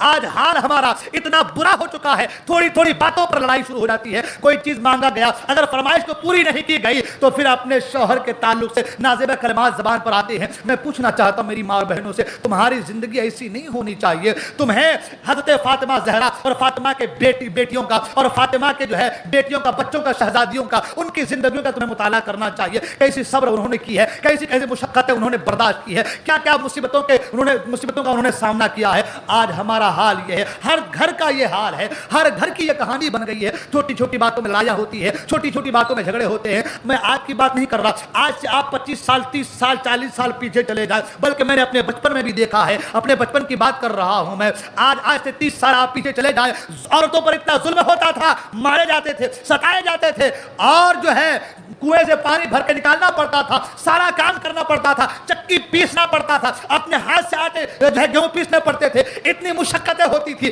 ایک عورت کی 10 15 بچے ہوتے تھے، ایک کے بعد ایک بچہ، ان سب کو سنبھالنا پڑتا تھا. شوہر کی خدمت کرنی پڑتی تھی، ساس کی خدمت کرنی پڑتی تھی، سسر کی خدمت کرنی پڑتی تھی، گھر کا کام کرنا پڑتا تھا، چکی سے گیہوں پیسنا پڑتا تھا. اور جو ہے اس وقت نل کا زمانہ نہیں تھا تو جو ہے کنویں سے پانی ہاتھ سے کھینچ کر کے نکالنا پڑتا تھا. اتنی مشقتیں اٹھانے کے باوجود 10 12 بچوں کو پال لیتی تھی. آج ایک بچہ اگر ہے، 2 بچہ بھی اگر ہے تو ان 2 بچوں کی وجہ سے آج زندگی اجڑن بن گئی ہے. ان 2 بچوں میں پورا وقت جو ہے ضائع اور برباد ہو جاتی ہے اور کہتے ہیں کہ ہمیں وقت نہیں ملتا، ہمیں ٹائم نہیں ملتا، ہم کب سسر کی خدمت کریں گے، ہم کب ساس کی خدمت کریں گے، ہم کب شوہر کی خدمت کریں گے. آپ دور نہ جائیں، اپنے ماؤں کی زندگیوں کا مطالعہ تو کر لینا کم سے کم، اپنے بڑوں کے زندگی کا مطالعہ تو کر لینا کم سے کم. آج نل کھولو تو پانی آ جائے گا، آج جو ہے آٹا بھی پیسنے کے لیے بچوں کو بھیج جاؤ بھائی پسانا لے کر کے آؤ. آج سارے کام اپنے ہاتھوں سے کرنے کی ضرورت نہیں پڑتی ہے. آج مسالہ پیسنے کے لیے جو ہے آپ کے پاس مکسر مشین ہے، سارا کا سارا انتظام ہے، مگر پھر بھی آپ کے پاس وقت نہیں ہے. وہ لوگ کچھ بھی انتظام نہیں تھا، اپنے ہاتھوں سے جو ہے رسی سے جو ہے پانی کھینچ کر کے کنویں سے نکالا کرتے تھے، اپنے ہاتھوں سے چکی پیستے تھے. 1 2 3 4 بچے نہیں، 10 12 بچے ہوتے تھے، سب کو سنبھالا کرتی تھی. شوہر کی خدمت الگ کرتی تھی. رات ہو تو سونے سے پہلے اپنے شوہر کے پاؤں کو دباتی تھی، پاؤں میں تیل لگا کر کے جو ہے اس طریقے سے جو ہے شوہروں کی خدمت کرتی تھی. آج حال یہ ہے اگر شوہر کے سر میں درد ہو تو شوہر سے کہا جاتا ہے دوائی لے لو، مگر اس کے پاس اتنی مہلت نہیں کہ تھوڑا سا تیل لے کر کے اپنے شوہر کے سر میں لگا دے. یہ باتیں کہنے کی نہیں ہے، یہ باتیں جو ہے نا کہنے کی نہیں ہے، اپنے اندر فیلنگ لانے کی ہے. آج ہمارا معاشرہ جو بگڑ گیا ہے، جو بدل گیا ہے، اس کے ذمہ دار اگر کچھ مرد ہے تو اس کے ذمہ دار کچھ عورتیں بھی ہیں، ان کے ذمہ دار کچھ ہماری ماں اور بہنیں بھی ہیں. تمہیں بھی تو اپنا فریضہ ادا کرنا چاہیے نا، تمہارے اوپر بھی تو مرد کے حقوق ہے نا. یہ کیا معاملہ ہے کہ صرف کھانا بنا دینا تمہارا حق ادا ہو گیا؟ ایسا تو نہیں ہے. جب وہ بیاہ کر کے آپ کو لایا ہے، اپنے شریک سفر بنایا ہے، تمہارے لیے دن بھر جو ہے وہ گرمیوں کے موسم میں اپنے خون پسینے کو بہا رہا ہے تاکہ 2 پیسہ کما کر کے لاؤ تو میری بیوی آرام سے کھائے، میرے بچے آرام سے کھائے، میری بیوی کو اچھا کپڑا ملے، میرے بچوں کو اچھا کپڑا ملے. تمہارے کپڑوں کے خاطر،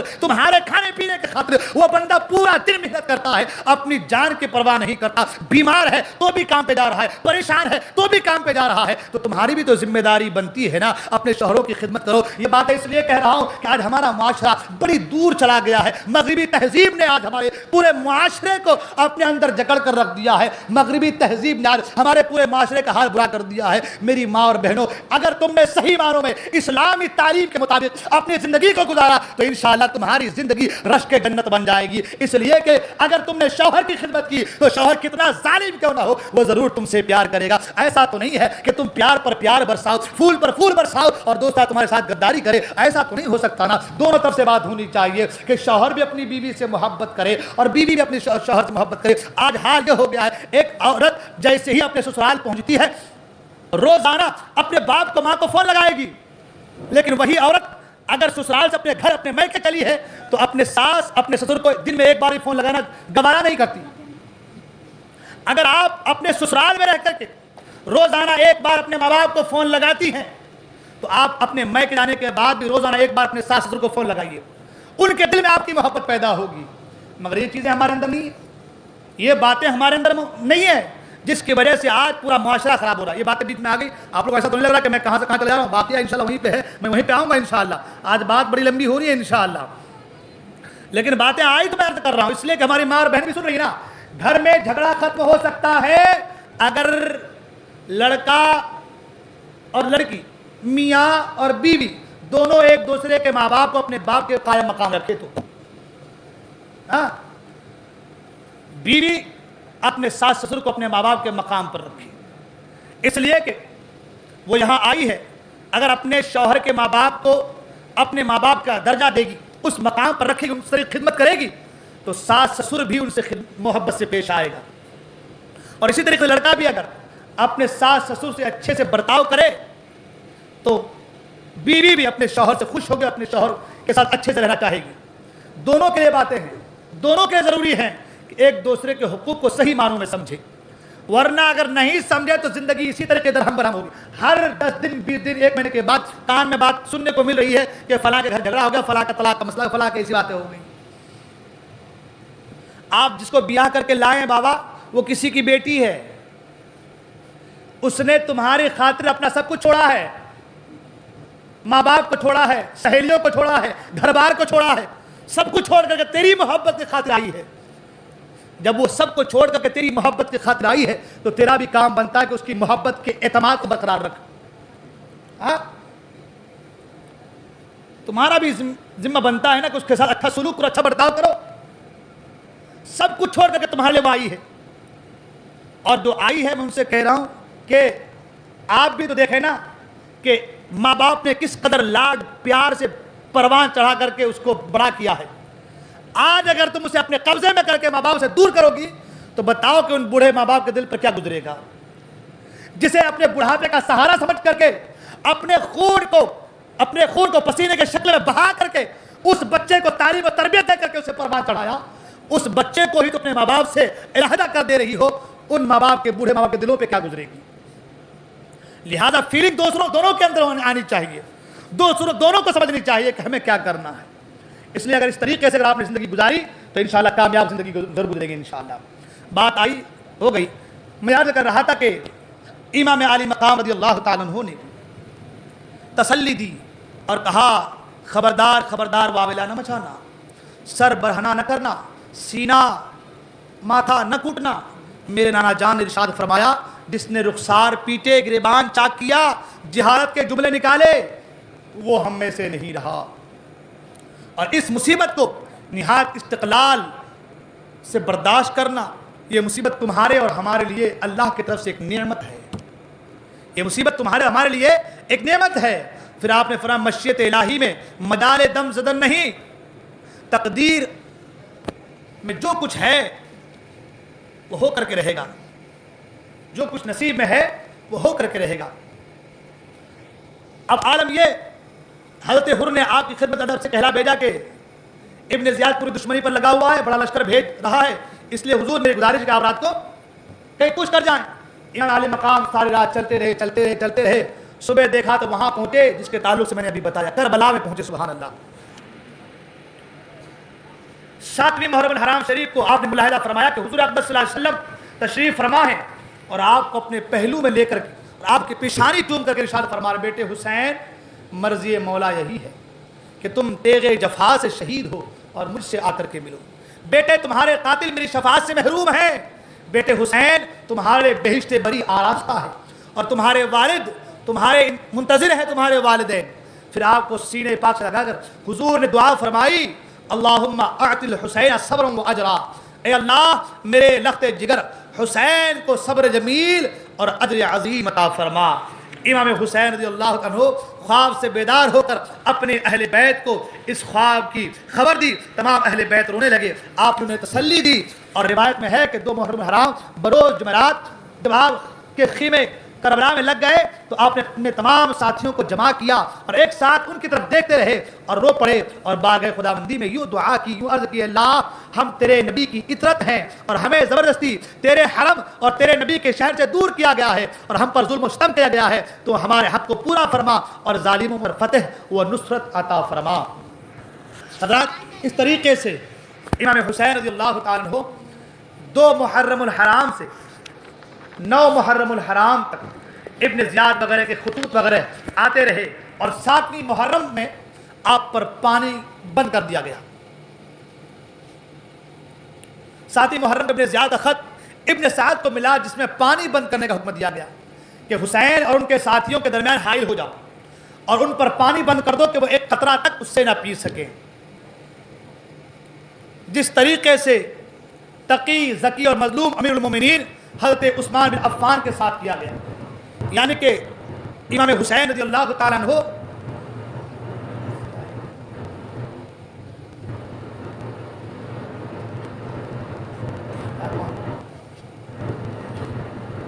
عمر بن سعد نے عمر بن حجاج کو 500 سواروں کے ایک لشکر پر افسر مقرر کر کے دریائے فرات پر مقرر کر دیا. یہ لوگ دریائے فرات اور امام علی مقام کے درمیان اس طرح حائل ہو گئے کہ امام علی مقام اور آپ کے ساتھی ایک بوند بھی پانی نہ پی سکے. اللہ اکبر. جو ساقی کوثر کے نواسے ہیں ان پر پانی بند کیا گیا ہے. اللہ اکبر. جن کے نانا جان کے ہاتھوں سے حوض کوثر میں جام کوثر سے سیراب ہو رہا ہے ان کے نواسوں پر پانی بند کیا گیا ہے۔ شاعر نے کہا کہ حاکم کا حکم یہ تھا کہ پانی شتر پئیں، شتر کہتے ہیں اونٹ کو، حاکم کا حکم یہ تھا کہ پانی شتر پئیں، گھوڑے پئیں، سوار پئیں، اہل ہنر پئیں، گھوڑے پئیں، سوار پئیں، اہل ہنر پئیں، سارے چرند و پرند پئیں تو منع تم نہ کیجیو، پر فاطمہ کے لال کو پانی نہ دیجیو۔ آپ لوگ باہر کیوں بیٹھے ہیں؟ اندر جگہ نہیں کیا؟ باہر کیوں بیٹھے ہیں؟ ادھر اندر آ کے بیٹھو، اندر آ کے بیٹھو۔ پتہ نہیں کیا ان لوگوں کے معاملات سمجھ میں آ رہی بات۔ درود پاک پر اللہم صلی علی سیدنا مولانا محمد بارک وسلم صلی اللہ علیہ وسلم، صلاۃ و سلام علیک یا رسول اللہ صلی اللہ علیہ وسلم۔ ہاں مطلب یہ کہ انگلی کٹا کے شہیدی میں نام لکھا رہے، پرچی آواز آتی ہے۔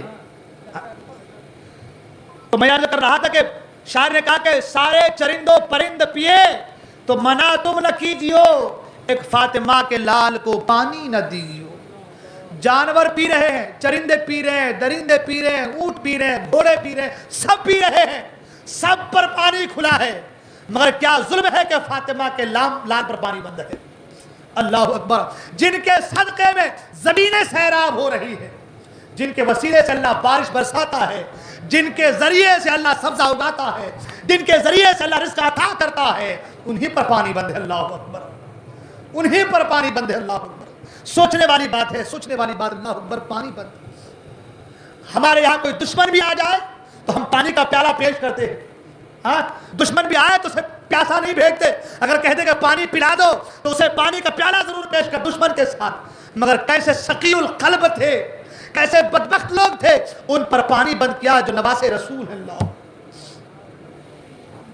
جس وقت ابن سعد نے ابن زیاد کے حکم سے دریائے فرات پر پہرا لگا دیا تو روایت میں کہ عبداللہ بن حسین ازدی نے پکار کر کہا، اے حسین دیکھتے ہو پانی فضائے آسمانی کی طرح موجیں مار رہا ہے، لیکن خدا کی قسم تمہیں اس سے ایک قطرہ بھی نصیب نہ ہوگا اور تم اسی طریقے سے پیاسے ہی مرو گے معاذ اللہ۔ امام حسین نے یہ سن کر بارگاہ رب میں عرض کی، اللہم اقتلہ، اللہم اقتلہ عطشان ولا تغفر لہ ابدا، اے اللہ اسے پیاس کی حالت میں مار اور اس کو ہرگز کبھی نہ بخشنا۔ عبداللہ بن حسین ازدی اس گستاخی کے بعد فوراً ہی بیمار ہوا۔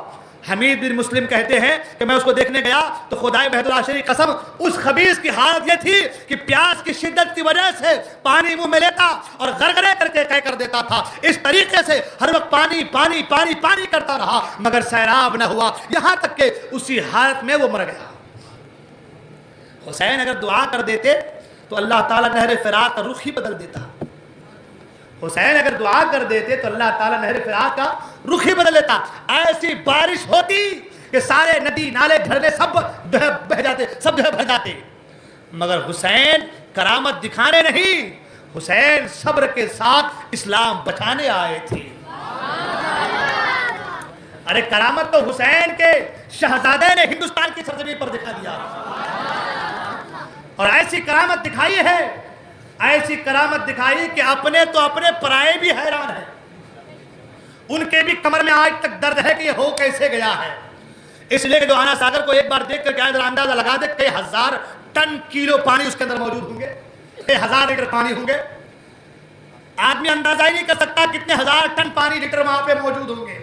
مگر اتنے پانی کو غریب نواز خود نہیں گئے، اپنے کاسا کو اپنے کاسا کو ایک اپنے خادم کو دے کر کے بھیجا اور کہا پانی سے کہنا کہ تجھے خواجہ نے بلایا ہے۔ پانی کے پاس جا کر نہیں کہے کہ پانی آ جا میں تجھے لینے آیا ہوں، تجھے بلانے آیا ہوں، نہیں، اپنے خادم کو بھیجا، اور خادم کو بھیجا تو کاسا دے کر کے بھیجا، کاسا دے کر کے، اس لیے کہ کاسا کو دیکھ کر کے پانی سمجھ جائے یہ کاسا نبی کے نواسے کا ہے، یہ کاسا نبی کے نواسے کا ہے، پانی کو بھی سمجھ میں آ جائے کہ کاسا جب اتنا پوتر ہے تو کاسا والا کتنا پوتر ہوگا۔ اور ان وہابڑوں کے بھی چھکے چھوٹ جاتے جانے کے بعد تبھی تو کہتے اجمیر نہیں جانا چاہیے۔ 2.5 دن کا جھوپڑا دیکھے تو الگ پیٹ میں مروڑ پیدا ہو جاتے ہیں۔ میرے غریب نواز نے، اور یہ ایسی بات نہیں کہ اندھا دھندلی بات نہیں ہے کہ کل کو کوئی کہہ دے کہ ایسے ویسے کہہ رہے ہیں، کچھ بھی باتیں لے کر کے آ رہے ہیں۔ میں نے کہا ایسے ویسے باتیں تمہارے پاس ملیں گی، سنیوں کے پاس نہیں، اس لیے کہ سنی جو بھی بولتا ہے وہ اعلان بولتا ہے، سنی جو بھی کہتا ہے وہ اعلان کہتا ہے. ہم چھپ چھپانے والی بات چھپ چھپا کے بات ہم نہیں کرتے. ہم ایمان والے لوگ ہیں, جو بھی کہتے ہیں اعلان کہتے ہیں. ارے ہمیں اپنے غریب نواز پر ناز ہے یار, ہمیں اپنے غریب نواز پر ناز ہے یار, اس لیے کہ غریب نواز کے دم سے اپنے تو اپنے پرائے بھی ادھر سے پل رہے ہیں. سبحان اللہ. آج جو وہاں پہ مجاور ہیں, آج جو وہاں پر مجاور ہیں, وہ اگرچہ برے ہیں مگر ان کی بھی جھولی غریب نواز کے صدقے بھر رہی ہے. سبحان اللہ. غریب نواز اپنے تو اپنے پرائے کو بھی عطا کر رہے ہیں.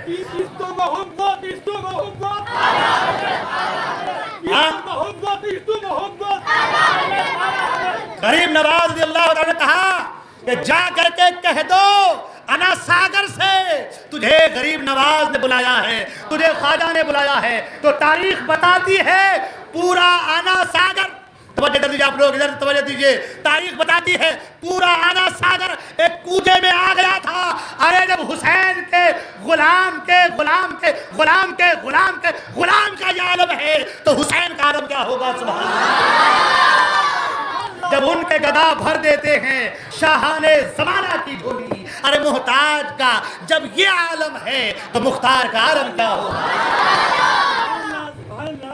غریب نواز رضی اللہ تعالیٰ نے کاسے میں پورا آنا ساگر بلا لیا, اور جب بلایا نا تو اجمیر کا پورا پانی ختم ہو گیا.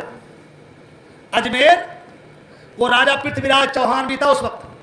اب پانی ختم کرے تو کیا کرے, بڑا پریشان, کیا ہوگا, حل کیا ہے. لوگوں نے کہا کہ بات دراصل یہ ہے کہ غریب نواز کو پانی لینے سے روکا تھا, غریب نواز کے مریدوں کو پانی لینے سے روکا گیا تھا. تو غریب نواز نے پورا آنا ساگر ہی نہیں بلکہ پورے اجمیر کے پانی کو ایک پیالے میں قید کر لیا ہے. تو کہا کرنا کیا چاہیے, کہا جا کر کے معافی مانگنی چاہیے. کرنا کیا چاہیے, تو کہا جا کر کے معافی مانگنی چاہیے. اب گئے, جا کر کہا کہ بابا آپ تو رحم کرنے والے لوگ ہیں, اب اس طریقے سے پانی اٹھا لیں گے تو کیا ہوگا, لوگ تڑپ تڑپ کر مر جائیں گے. آپ کو رحم آیا, جلال آیا, آپ کو رحم آیا, اور کہا اپنے غلام سے جاؤ اور اس پیالے کاسے کو لگا کر کے واپس آنا ساگر میں ڈال دو. جیسے ہی پیالے آنا ساگر میں جانا تھا پورے اجمیر پانی سے جو ہے جل تھل ہو گیا, پورا اجمیر پانی سے بھر گیا. میں پوچھنا چاہتا ہوں میرے دوستو, اگر غریب نواز رضی اللہ تعالیٰ اپنے حکم سے اجمیر کی سرزمین پر پورے آنا ساگر کو ایک کوزے میں اپنے پاس بلا سکتے ہیں, تو غریب نواز بھی اگر دعا فرما دیتے, اگر امام حسین بھی اگر چاہتے تو پورا نہر فرات اپنا رخ بدل کر کے امام حسین کے خیمے کے پاس سے گزرنا شروع ہو جاتا. لیکن امام حسین رضی اللہ تعالیٰ کرامت دکھانے کے لیے نہیں بلکہ دین کو بچانے کے لیے آئے تھے. امام حسین رضی اللہ تعالیٰ پر پانی بند کر دیا گیا. 7ویں تاریخ ہے, امام حسین رضی اللہ عنہ کو پانی بند کر دیا گیا. 9 محرم جمعرات کے دن امام حسین رضی اللہ عنہ اپنے خیمے کے پاس سر مبارک کو گھٹنوں پر رکھ کر اونگ رہے تھے کہ ابن سعد نے ابن زیاد کا خط پاتے ہی اپنے لشکر میں ندا دی, اے اللہ کے سپاہیوں, دشمن پر حملہ کرنے کے تیار ہو جاؤ اور گھوڑے پر سوار ہو جاؤ. ابن سعد کی پکار سے لشکر یزید میں شور ہوا, اور اس شور کو سن کر امام عالی مقام کی بہن سیدہ زینب رضی اللہ عنہا نے سنا, آ کر آپ کو جگایا. آپ نے گھٹنوں سے سر مبارک کو اٹھایا اور فرمایا, میں نے بھی خواب میں سرکار کو دیکھا. آپ نے مجھ سے فرمایا کہ تم میرے پاس آنے والے ہو. بہن زینب کہہ رہے, ہائے مصیبت, اب ہمارے اوپر مصیبت ٹوٹنے والی ہے, مصیبت کے پہاڑ آنے والے ہیں. امام عالی مقام نے فرمایا, نہیں بہن زینب, تمہارے مصیبت نہیں, اللہ تم پر رحم کرے, صبر کرو اور خاموش رہو. اللہ کی جو مرضی ہوگی, مرضی مولا کے مطابق ہمیں زندگی گزارنی ہے. حضرت عباس علمبردار قریب آئے, کر کہا کہ حضور وہ دیکھیں نا, آپ جانب پڑ رہے ہیں, وہ دشمن آ رہے ہیں. امام عالی مقام نے بھی ان لوگوں کی طرف جانے کا ارادہ کیا. حضرت عباس نے ادب سے عرض کیا, حضور آپ نہ جائیں, میں جاتا ہوں. امام عالی مقام نے فرمایا, اچھا جاؤ, میں تم پر فدا ہو جاؤں. جاؤ اور اگر ان سے پوچھو کہ ان کے آنے کا یہاں مقصد کیا ہے. حضرت عباس رضی اللہ تعالیٰ عنہ, حضرت زہیر بن قین, حضرت حبیب بن مظاہر وغیرہ ان کو لے کر کے ابن سعد کے لشکریوں کے پاس آئے اور سارا آنے کا مقصد پوچھا. انہوں نے کہا کہ یا تو تم یزید کی بیعت کر لو یا پھر لڑنے کو تیار ہو جاؤ۔ حضرت عباس نے ساری بات جا کر کے امام عالی مقام سے کہی۔ امام عالی مقام نے کہا کہ ایک رات کی ان سے مہلت لے لو کہ آج کی رات ہم دل کھول کر اللہ کی بندگی کرنا چاہتے ہیں، کل صبح کو جو تمہارا فیصلہ ہوگا وہ ہمیں منظور ہوگا، ایک رات ہمیں مہلت دے دی جائے، آج کی رات ہم دل کھول کر اللہ کی بندگی کرنا چاہتے ہیں، اللہ کا ذکر کرنا چاہتے ہیں، سجدوں کے مزے لینا چاہتے ہیں۔ اللہ اکبر، دیکھیں تو صحیح، اتنی تکلیف ہے، اتنی پریشانی ہے، مگر ایسی تکلیفوں میں بھی مانگ رہے مہلت تو کس لیے؟ اللہ کی بندگی کے لیے، اللہ کی یاد کے لیے، اللہ کی عبادت کے لیے۔ اے میرے نوجوان دوستو، کیا آپ کا دل نہیں پگھلتا کہ وہ لوگ اتنی مصیبت، اتنی تکلیف میں رہ کر کے بھی اللہ اللہ کرتے رہے، اللہ کو یاد کرتے رہے؟ آج تو ہم سکھ کی زندگی گزار رہے ہیں، اچھا کھانے کو مل رہا ہے، اچھا پینے کو مل رہا ہے، اچھا پہننے کو مل رہا ہے، اللہ ساری چیزیں عطا کر رہا ہے، تو کیوں نہ ہم اور زیادہ سے زیادہ اللہ کا شکر ادا کریں، نمازوں کی پابندی کریں۔ لہٰذا ہمارے اوپر ضروری ہو جاتا ہے کہ ہم لوگ ہر لمحہ ذکر خدا میں، یاد خدا میں ہم لوگ مصروف ہو جائیں۔ امام عالی مقام نے فرمایا کہ ان سے کہہ دو ایک رات کی مہلت دے دی جائے، آج کی رات ہم دل کھول کر اللہ کی بندگی کرنا چاہتے ہیں۔ اب حال یہ ہے، امام عالی مقام ہے، اپنے ساتھیوں کو لے کر کے آپ بیٹھے ہیں، رات بھر تسبیح و تحلیل میں آپ گزار رہے ہیں۔ پچھلے پہر آپ نے اپنے تمام ساتھیوں کو بلایا اور بلانے کے بعد آپ نے ایک تقریر فرمائی، اللہ تعالیٰ کی تعریف کرتا ہوں خوشی و مسرت، تنگی و تکلیف میں، اے اللہ میں تیرا شکر بجا لاتا ہوں کہ تو نے ہمیں سننے والے کان دیے، دیکھنے والی آنکھیں دی اور دل دیا، اور ہمیں قرآن سکھایا، دین کی سمجھ عطا کی۔ اے اللہ ہمیں اپنے شکر گزار بندوں میں شامل فرما لے۔ اللہ اکبر، اس طریقے کی آپ جو ہے تعریف و توصیف رب کی بیان کرتے ہیں اور اپنے ساتھیوں سے جو ہے مخاطب ہو کر کے کہتے ہیں کہ میں کسی کے ساتھیوں کو اپنے ساتھیوں سے زیادہ وفادار اور بہتر نہیں سمجھتا، اور میں کسی اہل بیت کو اپنے اہل بیت سے زیادہ نیکوکاری اور صلہ رحمی کرنے والا دیکھتا ہوں۔ اے میرے ساتھیوں، اللہ تعالیٰ تم سب کو میری طرف سے جزائے خیر عطا فرمائے۔ اے میرے ساتھیوں سن لو، میں یقین رکھتا ہوں کہ کل کا دن دشمنوں سے مقابلے کا دن ہے، کل کا دن دشمنوں سے جنگ کا دن ہے۔ میں تم سب کو بخوشی اجازت دیتا ہوں، رات کی تاریکی میں چلے جاؤ، میری طرف سے کوئی ملامت نہ ہوگی۔ ایک ایک اونٹ لے لو اور تمہارا ایک ایک آدمی میرے اہل بیت سے ایک ایک آدمی کا ہاتھ پکڑ کر کے اپنے ساتھ لے لے اور اپنے اپنے شہروں اور دیہاتوں کو چلا جائے، یہاں تک کہ اللہ تعالیٰ یہ مصیبت تم پر آسان کر دے، اور اللہ تعالیٰ تم سب کو جزائے خیر کر دے، بلا خیر عطا کر دے۔ بلا شبہ یہ لوگ میرے قتل کے طالب ہیں، جب یہ مجھے قتل کر دیں گے تو پھر کسی اور کی طلب نہیں ہوگی۔ لہذا اے میرے ساتھیوں، میں تم سب کو اجازت دیتا ہوں، تم سب کے سب چلے جاؤ۔ یہ لوگ قتل کرنا چاہتے ہیں تو مجھے قتل کرنا چاہتے ہیں، ان کو ضرورت ہے تو میری ضرورت ہے، لہذا تم سب کے سب چلے جاؤ، اللہ تم کو اس کا بہتر سے بہتر بدلہ عطا کرے۔ اللہ اکبر، آپ کی اس تقریر کو سن کر سب سے پہلے آپ کے بھائیوں نے، بیٹوں نے اور بھتیجوں نے اور بھانجوں نے بیک زبان ہو کر کے کہا، اے امام عالی مقام، ہم صرف اس لیے چلے جائیں کہ آپ کے بغیر زندہ رہیں، خدا کی قسم خدا ہمیں وہ دن نہ دکھائے، خدا ہمیں وہ دن نہ دکھائے کہ ہم آپ کے بغیر زندہ رہیں۔ امام مسلم کے بھائیوں نے کہا، اے امام عالی مقام، ہم لوگوں کو کیا جواب دیں گے جب ہم سے لوگ پوچھیں گے کہ ہم اپنے سردار،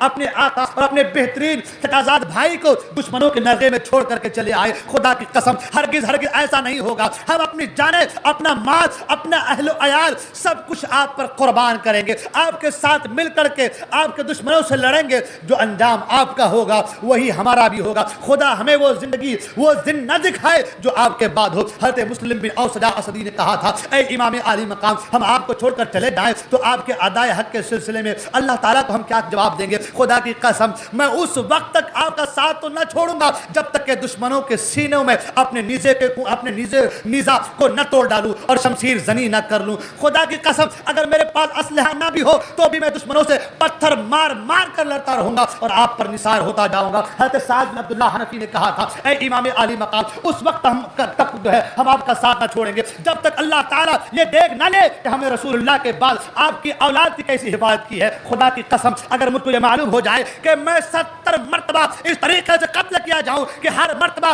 قتل کرنے کے بعد زندہ جلا دیا جاؤں، میری خاک ہوا میں اڑا دی جائے، اور اس طریقے سے 70 مرتبہ میرے ساتھ ہو تو بھی میں آپ کے ساتھ نہ چھوڑوں گا، تو بھی میں آپ کا ساتھ نہ چھوڑوں گا۔ اب تو ایک ہی مرتبہ قتل ہونا ہے، اور اس قتل ہونے کے بعد تو پھر ابدی شرف و کرامت ہے، پھر کیوں کرنا میں اسے حاصل کروں؟ لہٰذا مجھے جو ہے آپ کے ساتھ شہید ہونا گوارا ہے، لیکن آپ کا ساتھ چھوڑنا گوارا نہیں ہے۔ حضرت زہیر بن قین نے اٹھ کر کہا تھا، اے امام عالی مقام، خدا کی قسم میں تو یہ چاہتا ہوں کہ میں کل قتل کیا جاؤں، پھر زندہ کیا جاؤں، پھر قتل کیا جاؤں، پھر زندہ کیا کیا جاؤں, اسی طریقے سے 1000 مرتبہ قتل کیا جاؤں, 1000 مرتبہ زندہ کیا جاؤں, اور میرے 1000 مرتبہ قتل سے خدا آپ کی ذات اور آپ کے اہل بیت کے ان نوجوانوں کو بچا لے تو یہ میری زندگی کی سب سے بڑی سعادت ہوگی. لہذا اے امام عالی مقام, مجھے 1000 مرتبہ قتل ہونا گوارا ہے لیکن آپ کا ساتھ چھوڑنا گوارا نہیں ہے. کیسے عاشق لوگ تھے, اللہ اکبر, کیسے جو ہے محب اہل بیت تھے, اللہ اکبر, جان کا نذرانہ پیش کرنا چاہتے ہیں امام عالی مقام پر, اپنا سب کچھ قربان کرنا چاہتے ہیں, اپنا تن من دھن سب قربان کرنا چاہتے ہیں. کسی شاعر نے کہا حقا کے عجب فوج تھی فوج شاہی ابرار, جن لوگوں کا عباس دلاور سالمدار, ہم شکل پیغمبر سا جمع فوج کا سالار, مختار و مختار تھا جو خلق کا مختار, ایسا کسی سردار نے لشکر نہیں پایا, لشکر نے بھی اس طرح کا کوئی افسر نہیں پایا. ساتھی امام پاک کے ظاہر میں تھے قلیل, پیش خدا مگر وہ حقیقت میں تھے دلیل, جرت میں بے نظیر, شجاعت میں بے عدیل, سرگرم جان دینے پہ سب صورت خلیل, فاقوں میں صبر و شکر سے دل ان کے سیر تھے, جاباز تھے جری تھے مجاہد تھے شیر تھے, جاباز تھے جری تھے مجاہد تھے شیر تھے. اللہ اکبر. سب نے کہا کہ اے امام عالی مقام, ہم اپنی جان کا نذرانہ آپ کے نام پر آپ کے قربان کریں گے, ہم آپ کے ساتھ رہیں گے, مرنا بھی ہے تو آپ کے ساتھ ہے, جینا بھی ہے تو آپ کے ساتھ ہے, ہم آپ کو چھوڑ کر کے نہیں جائیں گے. جب آپ نے یہ سنا تو آپ نے اللہ تعالیٰ کا شکر ادا کیا اور آپ نے فرمایا, امام عالی مقام رضی اللہ عنہ کا دریائے کرم جوش پر آیا اور اپنے وفادار ساتھیوں کو مخاطب کر کے فرمایا کہ ارشاد فرمایا, اپنے سروں کو آسمان کی طرف اٹھاؤ, اپنے سروں کو آسمان کی طرف اٹھاؤ اور آنکھوں سے ابھی اپنے جنتی محل کو دیکھ لو, آنکھوں سے ابھی اپنے جنتی محل کو دیکھ لو. اللہ اکبر. شاعر نے کہا نا, زندہ ہو جاتے ہیں جو مرتے ہیں حق کے نام پر. اللہ اللہ بور کو کس نے مسیحا کر دیا. مصطفیٰ کریم نے فرمایا کہ جو اللہ کی رضا کے لیے اپنی جان کا نذرانہ پیش کرتا ہے تو اللہ تبارک و تعالیٰ اسے یہ کمال عطا کرتا ہے کہ اس کا خون کا قطرہ زمین پر گرنے سے پہلے اللہ اس کے سارے گناہوں کو معاف فرما دیتا ہے, اور اللہ تعالیٰ مرنے سے پہلے پہلے جنت میں اس کا محل اسے دکھا دیتا ہے. آج اس وقت میں امام عالی مقام جب اپنے ساتھیوں کے ان تقاریر کو سنا, ان ضرورت مندانہ جملے کو سنا تو آپ نے فرمایا, لو اگر تم میرے ساتھ اتنی محبت کرتے ہو تو میرا بھی حق بنتا ہے کہ میں تمہیں کچھ عطا کر دوں. آج دیکھ لو, اپنے سروں کو آسمان کی طرف اٹھا لو اور دیکھ لو, جو جو میرے لیے اللہ کی رضا کے لیے جان قربان کرے گا اللہ تعالیٰ نے پہلے ہی سے ان کے جنت میں محل تعمیر کر رکھا ہے. سبحان اللہ. فرمایا اپنے سروں کو آسمان کی طرف اٹھاؤ, اپنے سروں کو آسمان کی طرف اٹھاؤ اور اپنے آنکھوں سے, ماتھے کی آنکھوں سے اپنے جنتی محل کو دیکھ لو. پھر ایک ایک ساتھی کا نام لے لے کر کے اور جنتی محلوں کی طرف اشارہ کر کر کے فرمایا, یہ فلاں کا محل ہے, یہ فلاں کا محل ہے, یہ فلاں کا محل ہے. گویا امام عالی مقام نے شہادت سے پہلے ہی اپنے ایک ایک ساتھی کو اس کا جنتی محل دکھا دیا. وہ خوش ہو گیا اور اس کا جذبہ وفاداری وہ جانساری اور دوبارہ ہو گیا. اللہ اکبر. امام عالی مقام رضی اللہ عنہ سے محبت کرنے والے کو اللہ تعالیٰ ایسے ہی صلہ عطا فرماتا ہے. رات امام عالی مقام رضی اللہ تعالیٰ عنہ نے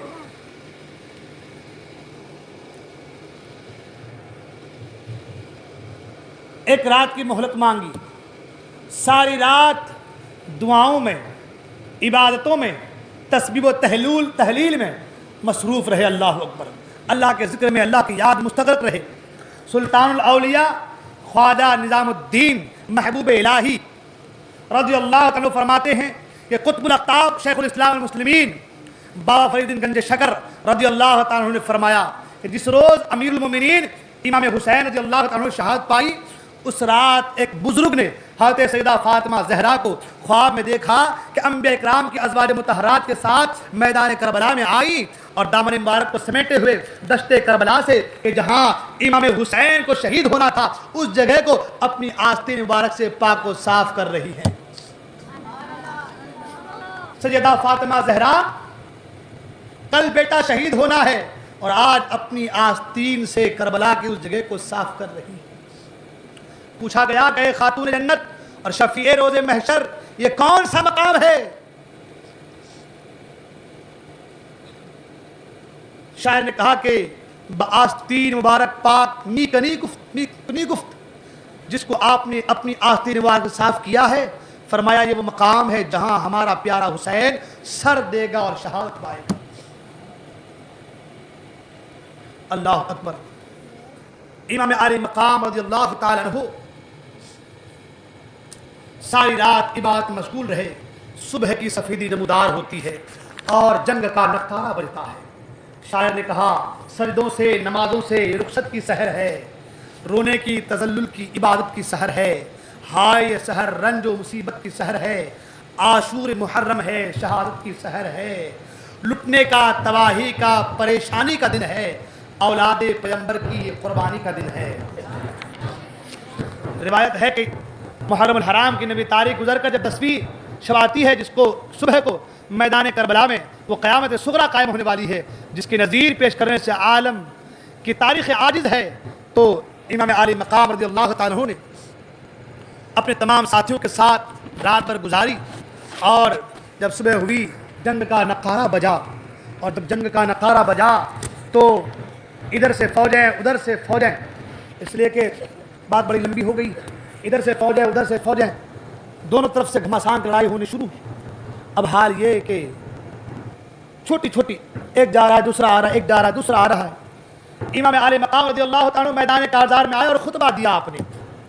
خطبہ کیوں دیا؟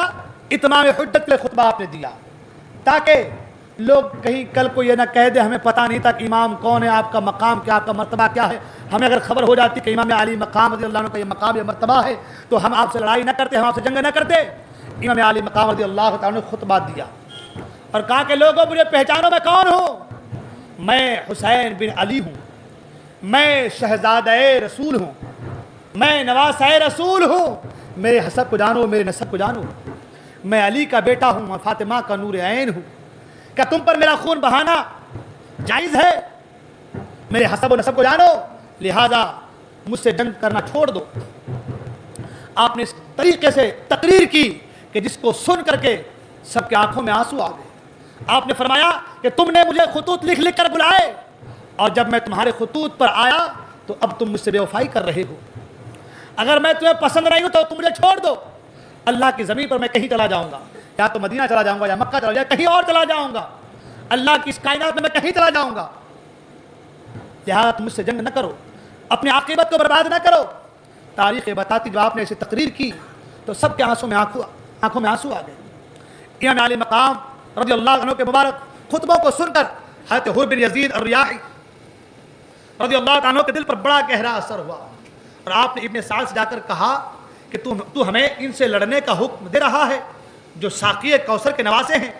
ابن سعد نے کہا ہاں لڑوں گا، اور ایسا لڑوں گا جس کا ادنا درجہ سروں کا کاٹنا اور ہاتھوں کا کاٹنا ہے۔ حضرت حر نے کہا جو باتیں امام علی مقام نے پیش کی کیا وہ تجھے منظور نہیں؟ ابن سعد نے کہا ان باتوں کو منظور کرنا میرے اختیار سے باہر ہے۔ حضرت حر کا بدن لرزنے لگا، قدرت نے ان کے نگاہوں سے پردے ہٹا دیے اور حق کے جلوے نظر آنے لگے۔ حضرت حر کی کیفیت دیکھ کر ان کے ایک ساتھی نے کہا اے حر اس وقت تمہارا حال کیا ہے؟ تم اہل کوفہ کے بہادروں میں سے ہو۔ جب بھی کوئی بہادری کے حوالے سے مجھ سے پوچھتا تو میں تیرا نام لیتا کہ حضرت حر بڑے بہادر ہیں، مگر آج یہ کہ تمہارا جسم کانپ رہا ہے، تمہارا وجود لرز رہا ہے، کیا وجہ ہے؟ حضرت حر نے کہا خدا کی قسم میں اپنے آپ کو جنت اور جہنم کے درمیان پا رہا ہوں، ایک طرف جنت ہے اور ایک طرف جہنم ہے۔ اگر میں نواز رسول کی طرف آتا ہوں تو جنتیوں کے فہرست میں آ جاؤں گا، اور اگر میں نواز رسول سے لڑتا ہوں تو جہنمیوں کی فہرست میں آ جاؤں گا، لیکن خدا کی قسم مجھے جنتیوں کی فہرست میں جانا ہے، جہنمیوں کی فہرست میں نہیں۔ مجھے امام حسین کے ساتھ جانا ہے، اس لیے کہ دنیا چند دن کی ہے۔ اسی وقت حضرت حر رضی اللہ تعالیٰ عنہ امام حسین رضی اللہ عنہ کے دربار میں حاضر ہونے کے لیے، آپ کے بار میں حاضر ہونے کے لیے اپنے گھوڑے کو ایڑ لگائی اور امام حسین رضی اللہ تعالیٰ عنہ کی بارگاہ میں حاضر ہو گئے اور کہا کہ حضور میں وہی حر ہوں جو آپ کو منزل سرات پر ملا تھا اور آپ کو روکا تھا، اب میں بارگاہ خداوندی میں توبہ کرتا ہوں، کیا میری توبہ قبول ہو سکتی ہے؟ امام علی مقام رضی اللہ عنہ نے فرمایا نام یتوب علیکا، ہاں اللہ تعالیٰ تمہاری توبہ ضرور قبول فرمائے گا۔ پھر آپ نے فرمایا اے میرے اللہ میں تیری بارگاہ توبہ کرتا ہوں، میری توبہ قبول فرما، کیونکہ میں نے تیرے اولیاء اور تیرے نبی کی بیٹی کے اولاد کے دلوں کو خوف زدہ کیا ہے۔ امام علی مقام رضی اللہ عنہ نے دعائیں دیتے ہوئے فرمایا جو تمہارا دل چاہے کرو، اللہ تعالیٰ تم پر رحم فرمائے گا۔ امام حسین رضی اللہ عنہ نے فرمایا اے حر اب تم نے جب صدق دل سے توبہ کر لی ہے تو اللہ تعالیٰ تمہاری توبہ ضرور ضرور قبول فرمائے گا۔ حضرت حر رضی اللہ تعالیٰ امام عالی مقام سے اجازت لے کر کے یزید لشکر کے سامنے آئے اور ان کو مخاطب کر کے کہا، اے کوفیو، اللہ تعالیٰ تمہیں تباہ و برباد کر دے، تم نے خود امام حسین کو بلایا، جب وہ آ گئے تو تم ان کا ساتھ چھوڑ دے رہے ہو اور ان کو دشمنوں کے حوالے کر دے رہے ہو۔ تم تو یہ کہتے تھے کہ آپ پر ہم اپنی جانیں فدا کر دیں گے، قربان کر دیں گے، لیکن تم اب ایسا نہیں کر رہے ہو، لہذا تمہارے ضروری بنتا ہے کہ تم امام حسین کا ساتھ دو، انہیں تکلیف نہ دو۔ دیکھو وہ کون ہے، ان کے حسب کو جانو، ان کے نسب کو جانو۔ اگر تم نے امام حسین کا ساتھ دیا تو کل میدان محشر میں سرکار تمہاری سفارش کریں گے، تمہاری شفاعت کریں گے۔ کوفیوں نے حضرت حر رضی اللہ عنہ پر تیر برسانے شروع کر دیے۔ حضرت حر رضی اللہ عنہ واپس آئے اور امام علی مقام رضی اللہ عنہ کی بارگاہ میں حاضر ہو گئے۔ اب اس طریقے سے آغاز جنگ شروع ہو، جنگ کا آغاز ہو گیا، جنگ شروع ہو گئی۔ امام علی مقام رضی اللہ عنہ اپنے 72 جانثاروں کے لشکر کو اس طریقے سے ترتیب دیا کہ میمنا پر حضرت زہیر بن قین کو مقرر کیا، میسرا پر حضرت حبیب بن مظاہر کو مقرر کیا، جھنڈا اپنے بھائی حضرت عباس علمبردار کو دیا، جو اسی سبب سے علمدار کہلاتے ہیں۔ یزیدی لشکر جس کی تعداد 22,000 تھی، جس کے سپہ سالار ابن سعد تھا، اس نے اپنے لشکر کو اس طرح ترتیب دیا۔ میمنا پر عمرو بن الحجاج الزبیدی کو مقرر کیا، میسرا پر شمر ذی الدوشن کو مقرر کیا، سواروں پر عذرا بن قیس احمسی کو مقرر کیا اور پیادوں پر شیش بن ربعی کو مقرر کیا۔ جھنڈا اپنے غلام درید کو دیا۔ حضرت حر رضی اللہ عنہ کی تقریر نے ابن سعد کو آگ بگولا کر دیا اور اپنے غلام درید کو آواز دی، کہا اے درید جھنڈا میرے پاس لے کر کے آؤ۔ جھنڈا ابن سعد کے پاس لایا، ابن سعد نے اپنا تیر کمان پر چڑھایا اور زور سے لشکر امام علی مقام کی طرف چلا دیا اور یزیدی لشکر میں اعلان کر دیا، تم سب کے سب گواہ ہو جاؤ کہ امام علی مقام پر سب سے پہلا تیر میں نے چلایا ہے۔ ابن سعد کے طرف سے تیر چلانے کے بعد فوراً ایک بار کی 10,000 تیر لشکر امام پر چلانے شروع کر دیے، لیکن اللہ تعالیٰ کے فضل و کرم سے حسینی لشکر کا کچھ نہیں بگڑا۔ اب اس طریقے سے جو ہے جنگ شروع ہو گئی اور ایک ایک بعد دیگر جانثار اہل بیت ادھر سے جاتے رہے اور شہادت سے سرفراز ہوتے رہے۔ ایک ایک بعد دیگر ایک ایک کر کے حضرت عبداللہ بن عمر کلبی، حضرت بری بن حضیر، حضرت وہب بن عبداللہ کلبی، حضرت حر بن یزید ریاحی، ہاشم بن عتبہ، حبیب بن مظاہر، عامر بن شیر، انس ارکاہلی، اور اسی طریقے سے ایک ایک بعد دیگر جو ہے جانثار اہل بیت آتے رہے اور اپنی جان کا نذرانہ امام حسین کے لیے اللہ کی بارگاہ میں قربان کرتے رہے۔ حضرات وقت کافی ہو چلا ہے، بند کر دیا جائے؟ نہیں سنیں گے آپ لوگ؟ ہاں سبحان اللہ سبحان اللہ، وقت بھی کافی ہو چلا ہے، سب سننا چاہتے ہیں ماشاءاللہ۔ درود پاک پڑھیں، اللہم صلی علی سیدنا مولانا محمد بارک وسلم، صلو علیہ الصلاۃ والسلام علیک یا رسول اللہ صلی اللہ تعالی علیہ وسلم۔ 2-4 منٹ اور سماعت کر لیں، انشاءاللہ الرحمن جو ہے اختتام تک پہنچیں گے انشاءاللہ۔ نیند بھی آ رہی ہے، سونا بھی ہے، کل کے لیے بھی کچھ رکھنا ہے انشاءاللہ۔ کل انشاءاللہ کربلا کے واقعات کو مکمل کریں گے انشاءاللہ، اور پرسوں سے انشاءاللہ ہم کربلا کے بعد کے واقعات کو انشاءاللہ بیان کرنے کی کوشش کریں گے۔ حضرات امام حسین رضی اللہ عنہ کے جانثاروں کی یہ بھی ایک بات تھی کہ جب تک جانثاران اہل بیت ایک بھی زندہ رہا، اہل بیت اطہار کے ایک فرد کو بھی میدان کارزار میں آنے نہیں دیا۔ یہ ان کی محبت کی سب سے بڑی داستان ہے، سب سے بڑی بات کہ جب تک ایک بھی زندہ رہا، اہل بیت نبوت کے ایک فرد کو بھی میدان کارزار میں جانے نہیں دیا۔ آپ نے بارہا سنا ہے اور اس واقعہ کو لوگ بڑے جوش و خروش سے سنتے بھی ہیں، اس لیے اس واقعہ کو بیان کرتے ہیں انشاءاللہ، پھر تقریر مکمل۔ حضرت وہب بن عبداللہ کلبی یہ قبیلہ بنی کلب کے خوبصورت نوجوان تھے۔ ابھی آپ کی شادی کو صرف 17 روز ہوئے تھے۔ کتنے دن ہوئے تھے؟ 17 دن ہوئے تھے، اور آپ کی والدہ ماجدہ آپ کے پاس پہنچی، جو ایک بیوہ عورت تھی، اور جن کی ساری کمائی اور گھر کا چراغ یہی ایک نوجوان بیٹا تھا۔ اس شفیق ماں نے بڑے پیار سے اپنے بیٹے کو پالا تھا۔ ماں قریب گئی اور بیٹے کو سینے سے لگایا، گلے میں باہیں ڈالی اور ڈال کر رونا شروع کر دیا۔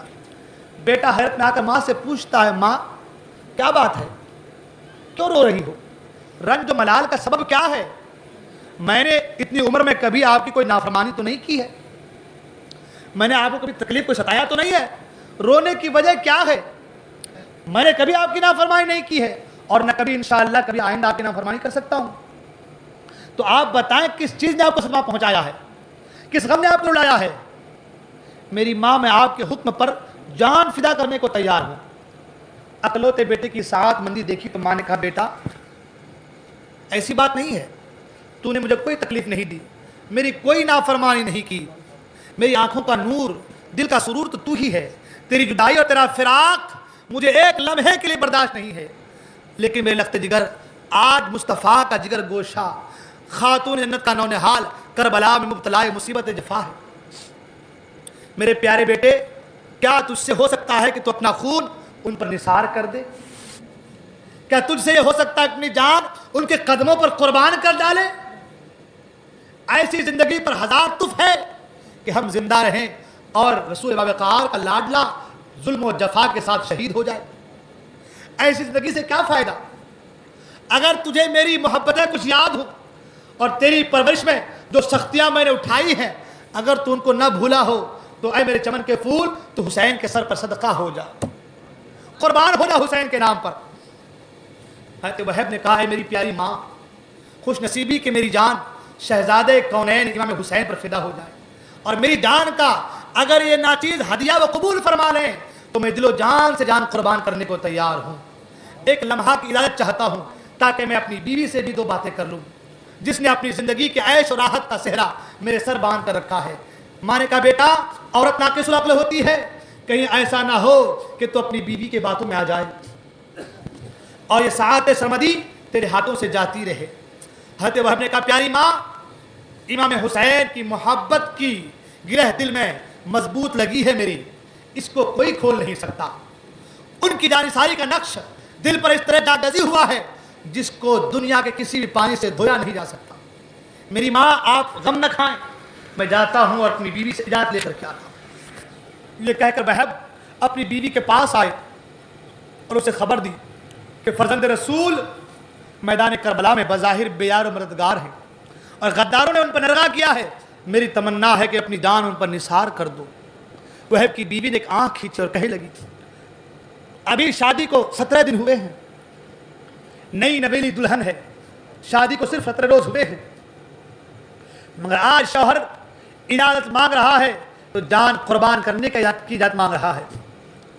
بیوی نے کہا میرے شوہر میرے سرتاج افسوس کہ میں اس جنگ میں تیرا ساتھ نہیں دے سکتی، اس لیے کہ شریعت اسلامیہ نے عورتوں کو جنگ کے لیے میدان میں آنے سے روک رکھا، اجازت نہیں دی ہے۔ افسوس کہ اس سعادت میں میرا حصہ نہیں کہ میں تمہارے ساتھ رہوں، امام عالی مقام پر جان قربان کر دوں، جنت میں حوریں تمہاری خدمت کے آرزو مند ہوں گی، بس مجھ سے ایک وعدہ یہ کر لو کہ جب جنت میں سرداران اہل بیت کے ساتھ جنت میں تمہیں بے شمار نعمتیں عطا کی جائیں اور بہشتی حوریں تمہاری خدمت میں حاضر ہوں تو اے میرے شوہر تم مجھے نہ بھول جانا، اے میرے شوہر تم مجھے نہ بھول جانا۔ حضرت وہب اپنی بیوی اور اپنی ماں کو لے کر کے فرزند رسول امام علی مقام کی خدمت میں حاضر ہوئے۔